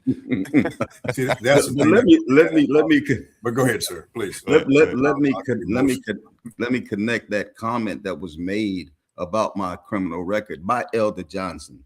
Now, let me just first off couch this by saying now, Elder Johnson, he calls himself, and forgive me if I'm out of place in using the name or whatever, but he calls himself a No, I'll send a lawsuit to you.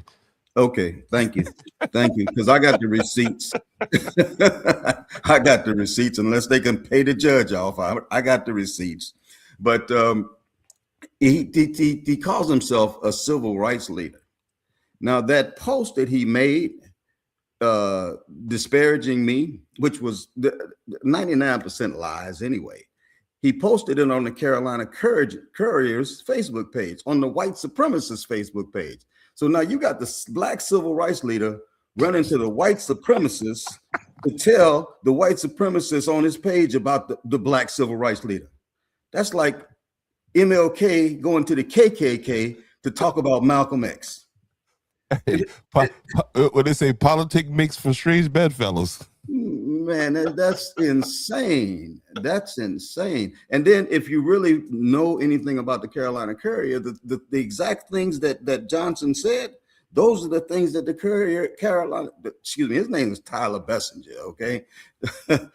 Oh, like Maurice Bessinger, like the barbecue people? Oh, man. Yeah, well, not that I'm talking about the barbecue people. Yeah, no, he claims that they were connected a few, like great or something, and there was a census mix up or something like that. So they changed the spelling. I don't know. I know him. Well, I tell you this, you better be careful because he is infatuated with you. I'm not posting what he's got a unhealthy fixation on you, sir. Did you see how he flipped in the chat from the other two candidates, from the two candidates who were talking? All of a sudden, when I started, they went entirely west. Yes. He was wanting them to the conservative party and all this stuff. And I keep telling them, I got a wife. I'm happily married. I'm happily married. We've been married for almost 45 years. I was confused because I don't know.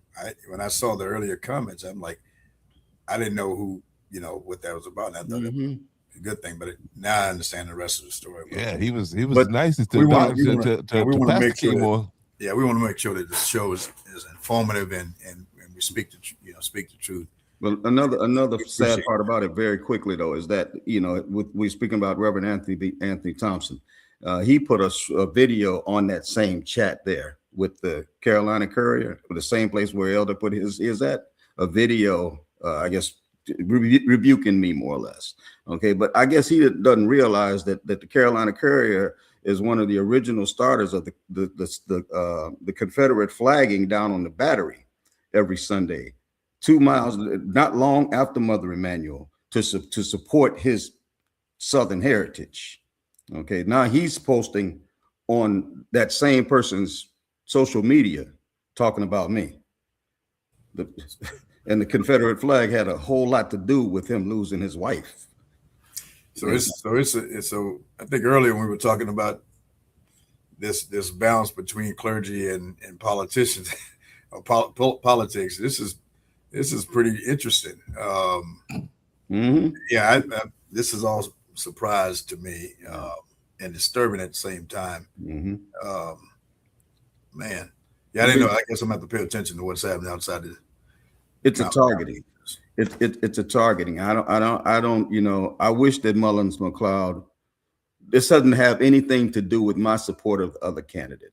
This is about abuse of Black people, disrespect for Black people. That's what it's about. And I have something that's inside of me when I have Black people who are assisting in that disrespect. I have a major problem with that. When I look at Billy Webster, the other one, because I said we talked to McLeod, now Billy Webster. Billy Webster, he's been campaigning. First off, he didn't get in until they thought that Jermaine Johnson was going to be forced out. And I say forced out because that's what they were trying to do, was force him out of the race. But he changed his mind at the last minute and said, I'm not getting out. But Webster gets in the race. Now, Webster comes into this race with baggage that any Black person out here would have to stop and say, is this the kind of governor that I want? Billy Webster made millions that he never talks about through payday lending. He was the founder and CEO of Advance America, one of the largest payday lending organizations in the country. He made millions. He sold that company after he was CEO and founder for, I think, like 12 years. Somewhere around 2011, 2012, he sold it. I think he drug home himself 30 some odd $million. Although that company sold again for well over 100 and some odd million. That's where his money came from, off of destroying and targeting, targeting and destroying Black and brown lives. That's where he made his money from. That's no scruples, no morals, nothing. I got to get what I got to get, and I'm going to devastate Black people in order to get there. And this is the person we want to have as governor. And we have the Black former mayor of the great city of Columbia, South Carolina, pushing him out there. It's the same definition that I started from the Google search, using Black iconic figures in order to push the white agenda. He's the only person, Steve Benjamin's the only person that I've seen him actually or out promoting him. But that's not all. I wish I would have gave you this earlier, but he's got these mailers out, right? I got this in my mailbox. You got old Billy right here. Y'all recognize Billy. He's the one that don't look like the other two people. I'm sorry. Y'all forgive me. No, you good. And then he's got these two, the Black folk, okay? And that's the front cover. But the other side of it, I open it up and I get to this side, and you got Billy with another Black woman. And then you got the other 4 people down here, 3 Black, 1 white. This is targeting. Targeting. It also should be an indication that Black vote is powerful. If not, they wouldn't be spending that money to get it. Absolutely. And for him to spend the money that he gleaned off of targeting Black people in order to target Black people to become governor, the con game is real. It's real. So again, for the so I don't know this business. So let's say again, we were looking at it through another set of lens. Mm-hmm. Is this a legitimate business and in the lending? No. Oh, yeah. I don't know. I'm asking. I don't know. Yeah, Okay, it's I wanna get to legitimate. I mean, it's legitimate, but it's predatory. Mm-hmm. They did have to do some kind of regulation on it. Like some states don't allow it, but you'll find these lenders like with a title loan and these payday lenders and these. And I asked that because I think it's to avoid these type businesses. I think there's a great need for education on what this means if you give your title or you take this money at this exorbitant rate, right? So I think that's as I look at it from a broader perspective, we've got some work to do early on in our lives or in our community. If we're the target for these type businesses, there's some education that has to happen along the way, because you're going to always have these type of things because they look at the need. You look at the need or what the demands are, not necessarily needs. If they know that this is a lower income area, somebody's going to develop something that says, I'm going to target these folks to get this. Mm-hmm. The question is if it's legal. We got to be smarter about how we do business. That's anybody. We got to be smarter how we, are we looking for a short-term fix or long-term? And then what is the alternative? Well, I find myself strapped. What is the alternative? So I think there's some more work to be done in all categories to make sure that we are making the right decision at the right time. So I'm trying to, and again, I just kind of look at things from all angles to see where the problem is and where the things that we need to fix to make better decisions. Okay. Go ahead. I'm sorry. This practice was strongly condemned by the NAACP and other Black organizations because of the fact that it was direct targeting and preying on poor African American communities, Latino communities, and in many places, poor white communities too.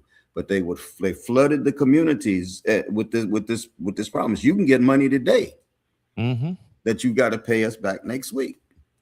And the same people that are hurting this week, in order to take the loan, they could not pay that money back. And because of that, 400% interest, no regulations whatsoever. And I think that's the piece, because again, desperate people will do desperate things. And yes, if anyone's targeting, I think as you develop your business plan and anything, you look for what area can I make money if I'm a business person. So I think the thing then is if it's the government or whomever, how do we now, what can we do for people that are less fortunate to help them and not let them? That's what Webster did. They targeted areas where folks can't meet their basic, you know what I mean? Their basic needs. Take example like Bamberg, the city of Bamberg. Oh my goodness! And I got a video. I don't have it queued up, but there's nothing there except payday loan places. You know what I mean? A few mom and pop restaurants, but there's a bunch of payday and you're like, what in the world? Like, is that? But I guess the question is still, it has to be answered. Let's remove that. Now what? So there's another layer there, Mayor. Yeah, okay. That needs to be explored, and not only explored, actually pursued, and that's through the election process, to get people who are in power within our General Assembly to take the power away from the people that have deprived us over all of these years of the American dream of life, liberty, the pursuit of happiness, and even just a decent wage so we can live in a decent place and not have to go to the payday lending place. We have to remove them from those that allowed this to happen from office, replace them with those who at least have pledged to do right. Then once we get them in there, hold it to them. Now we're getting to the core and the solution. Hold it on them. Those people that are in there, and that's why then this election is important, because if it's been this way for so long and controlled by, the same people, then that's why it's important to get out and vote for the right person. Exactly. That's what I was getting to.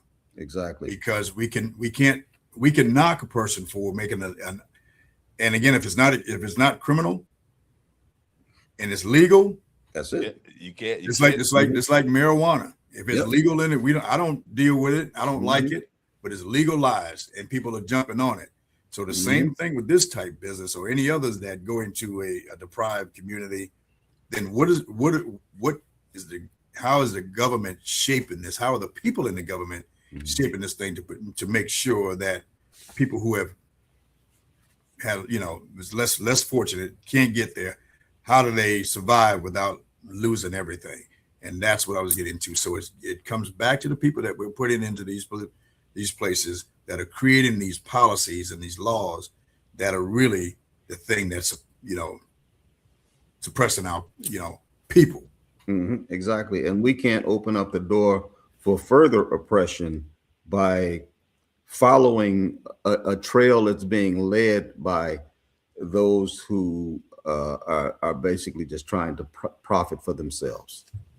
We can't do that. And hence, for me, as my position as a community leader, and have somebody that has stood up on behalf of the community, that takes that term pastor very seriously, I put on the back burner as far as I could. And I came in from a long weekend. I was tired yesterday, and Sunday, and I just said, I got to get this off my chest.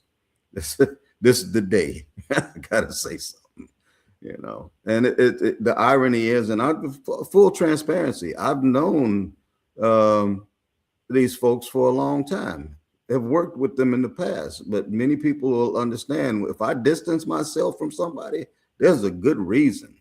I have my name and my reputation to uphold.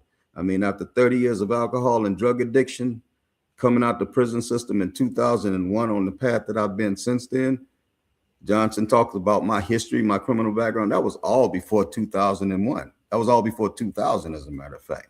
Since I came out of prison, I've had one traffic violation. That's 20. I came out in 2001. That's 25 years ago. One traffic violation. So, but that when you got people who in themselves that they can't just accept the truth in themselves or speak truth to power themselves, they tend to go on the attack mode when truth is placed in front of their faces. And that's all that was. I spoke truth. Nobody in any of those situations told me I was lying. Not a one of them. Because they know. And when I look at those three, I mean, the three people over $100,000, $110,000 in the last few months, three people, that's a good hustle. It's a good hustle. That's a good hustle. I'm not willing to do it to the people like that, but I think that's what I saw in you. I saw the frustration that you know what it's about. These guys have basically taken a bag, you know what I mean, for what they did, and for historical posterity's sake. A lot of folks like to use the term Uncle Tom. Well, if you read Uncle Tom's Cabin, then yeah, I'd be Uncle Tom. But the Sambo, that is that guy that kept selling us out. So yeah, I appreciate you for coming on and unpacking that. Now I gotta definitely invite you back whenever we have different topics, because your perspective is needed. And so I appreciate you very much. I appreciate your patience for hanging in there with us, hanging up through the segments, and then just coming in and delivering. So Mayor. And I'll say this too. And again, you have and again, I've known you for I think 7-8 years. You have zero to apologize for. We need people that bring these issues to the table so we can have this kind of a dialogue and unpack why it is we see things the way they are. And then it becomes clear to everyone it is. And then you should, consider those things before you go to this voting booth, because it's really all about putting, taking care of people. And if it's the job of the people that are elected to do that, make sure they're the right ones. Know all that you can learn about these people. The motivation, because history will tell you. If this is how they do business, then how are they going to legislate? And for those that are out there, and again, I with good conscience, I couldn't push an agenda like that. Especially if I know, for whatever it is, because you're not helping the people. If you're not, so I'm the type guy, if I'm with you, I'm going to be out front with you. Mm-hmm. But I guarantee you, if you're not for the people, you're not going to get Frank McClary's support. That's just the way it is. Ditto. Suffering too much. The people are suffering too much, and we need to do better. And that's what leadership is all about. Mm-hmm. And if you're out here pushing something different, then you got to find somebody else to endorse that kind of foolishness and all campaign for you. It can't be about the money. And that's just my take. So I appreciate what you're doing, sir. And we definitely need to have him back, because it's just a wealth of knowledge and experience. And again, you on the front line.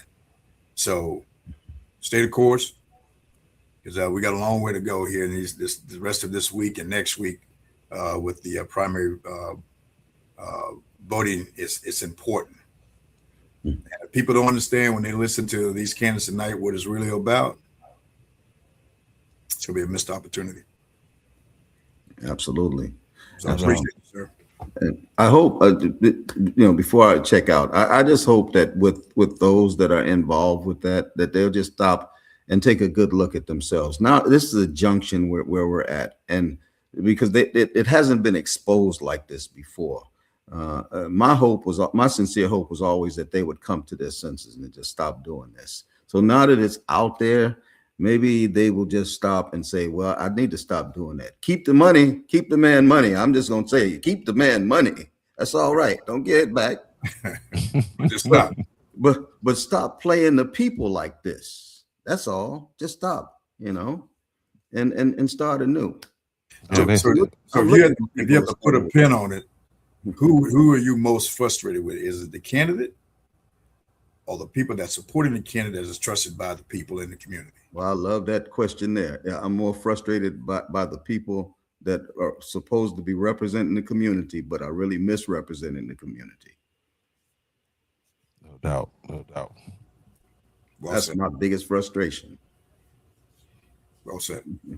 All right, well, Mr. Dixon, listen, I apologize. I mean, not apologize, but I thank you very much for being here. I apologize for keeping you on so long. I'm looking at the time. We went 2 hours on this bad boy. But hey, listen, the people been here right here with us. Your crowd came. I see Miss Kyle right here rocking with you, Miss Stroman. Yeah, your people came out and drove. So we definitely gotta keep this going and then start bringing some other people from other communities so we can, because we're all having the same conversation. We just having it, you know what I mean, at different rates or different, different time, whatever. But yeah, I appreciate you, sir. And again, look forward to having you back on the podcast. Looking forward to coming back anytime. Yes, sir. All right, my friend. All right. All right, man. McClure. Yes, sir. Man. Yeah, man. That What was evening. that was a marathon right there. But It doesn't feel like it when you're talking, real talk. Yeah, the people was right there with us the whole time. And I appreciate that. I appreciate the new audience that came over. I look forward to collaborating with Pastor Dixon again, definitely. Excellent stuff, Yep. man. Yep. So what you got coming up to this in the next couple of days? I know that the event is Thursday. I don't have that flyer, but the Democratic powwow at the steel mill. Excuse me, at the steel. Is the union office? I think it is. And it's out there if you go to Ms. Marilyn Hemingway's page. I can't recall what it is, but it is. And again, looks like I don't know if it's the whole slate of candidates, but it's starting to grow. So I think they're all starting to feel that These numbers are tight. Nobody can make out whether they came out for them or they came out for the other. You know what I mean? So, and we invite them here. I mean, if we can get the young lady that's running at the state level, young man's running for a district. Come on out here. Carl Anderson, Carl Anderson, pop on in here. Let's go. Your people, y'all know me. Go ahead and or you should been in your district for But anyway, yeah, y'all reach out and let's talk. Let's do this. We're gonna try to reach out to Dr. Jermaine Johnson, and again. Yeah, well, and again, I have to apologize. I got a little overzealous on the flyer. His campaign reached out to me, and I got his number. So what I'm gonna do is set up a podcast, and we can get him on. As a matter of fact, I'll see him at Thursday and see can I get a little extra time speaking with him. Yeah, he's picking up a lot of steam, man. I think he's an exceptional candidate, and would do well. So I had an opportunity to meet with him, not a long conversation, but we've been in places together. And then just kind of following the candidate, not just we're following them all and seeing what's what. And again, to Pastor Dixon's point,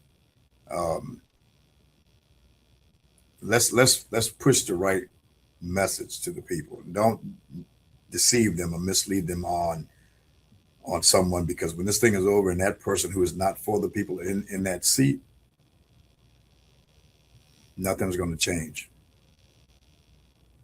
and that's not the right way to do business. So, hey, I appreciate it. Yeah, but for us on Wednesday, tomorrow we'll have a community event to kind of, it's an appreciation for Dr. Mahone that will be transitioning out, and we're going to come together and spend some time with her and let her know that we appreciate the work she's done here at Andrews High School. And where's this going to be? Take place be at Queen's Venue. Okay. And so that'll be happening tomorrow. And of course, there will be a presentation. Senator Sabb will be here on Thursday to do a presentation to the town of Andrews, and we'll learn more about that. But that's going to happen Thursday at 5 p.m. And others will be others will be invited to this event to see what's on the agenda, see what's happening. But we're looking forward to that. Other than that, man, we're still grinding and trying to make things happen. That's all it is. And no doubt, this is the last chance stump meeting in fish fries. Democrats must love fish, obviously. Hey, I love fish. I mean, I love fish. They can switch it up. Give me a nice steak. I like a nice ribeye. Hey, with all those folks that were out there, it should have been fish nuggets because there was a lot of people, man. I saw it. It was. It's an impressive event. Hey, I wanted to see what it was like because it was a big talk, the big fish fry. So I was there. Most of these folks were there. Got to meet some of them, but here it is. This is a packed house. So Maryland is bringing them in. Yeah, they got the whole gang showing up there, and this is going to take place at the Union, Steelworkers Union, 1515 Butt Street in Georgetown, South Carolina. There's a QR code there for you. The Georgetown County Democratic Party is sponsoring this event. They didn't ask me to live stream it, so it's all good. I just realized that there are 3 candidates after Lindsey Graham's seat.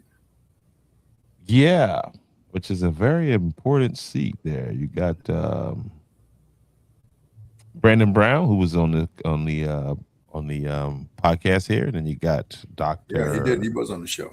Yep, Dr. Andrews. It was went to an event that she was at, and she spoke the other night. Very strong candidate. Who was this other guy here, Freeman? Who's that? Al Freeman. Have not met him.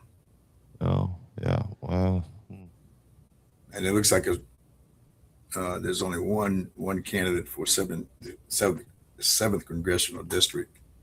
That's John Vincent. Yeah, that will I guess oppose Councilman Fry. I think that's Fry's seat. So it looks like everybody has some competition. Yep. Going to be interesting. Yeah, and I want a front row seat there to see what's going on there. I want to see old Mully in person because I've got some. You said, well. I got some street assessments on old Mully. I don't know old Mully. I ain't gonna say it here, but when I get a good close up, look at him, and I could be able to say yes or no on what I'm thinking. You know what I mean? But it is all good. Yeah, you've been covering him for a while. Yeah, because I just thought it was crazy that when that video came out, I thought for sure. There's 4 Democratic candidates running against Lindsey Graham, Mr. LG, Lindsey Graham. Yeah, and several Republicans, of course, vying for Graham's seat. Yeah, Graham got to go. I mean, he's got some heat on him, huh? Yeah, he got to go.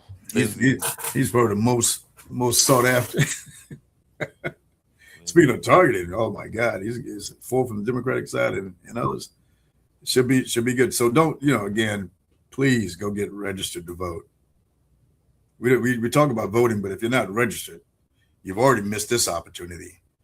Please do not miss the general election in November. Okay? Let's go out and get scvotes.org. No, don't go out. Go on your phone. Yeah.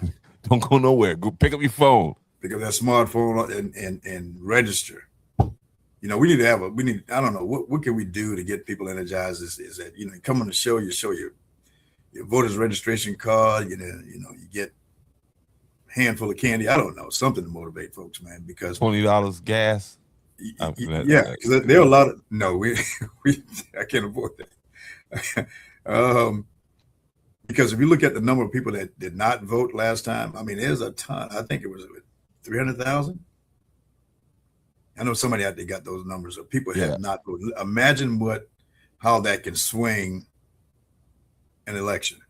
Hey, if Jermaine Johnson, and you talk about 300,000 black people that didn't vote, and if Jermaine Johnson got to run for governor, we getting them 300,000.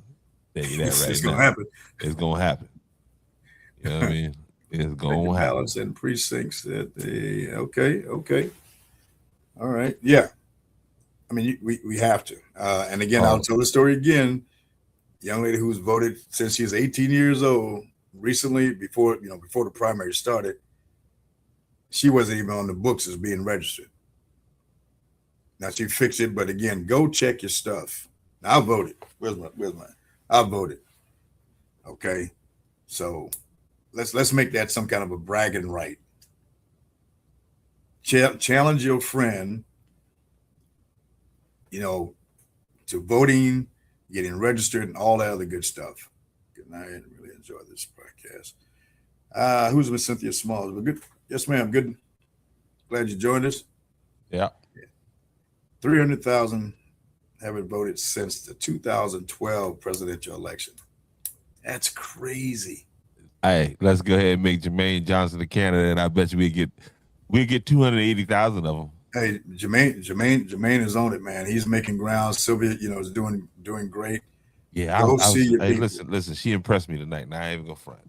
I didn't know what to expect out of her. She impressed me. He's on a game. And, Paget. I knew he's a dog, man. I mean, not he want to fight for District 103. I mean, for you're right. Yeah, you're right. So yeah, sounds like he's going out there to meet the people wherever it is. No doubt. Yep. Yeah. And again, Pastor Dixon put a bow in this thing, man, and I appreciate him for that, because all too often we're afraid to have these conversations. Yeah, and I'm gonna say this right here for Carl Anderson's people who's watching. This is the question I want you to ask Carl Anderson right here. I put it on the screen for you. Okay. After 22 years in Columbia, voters deserve a simple number of how many laws or serious bills did Representative Carl Anderson personally put forward as the primary sponsor for District 103? Fair question. I'd love to get an answer for that. You're probably going to get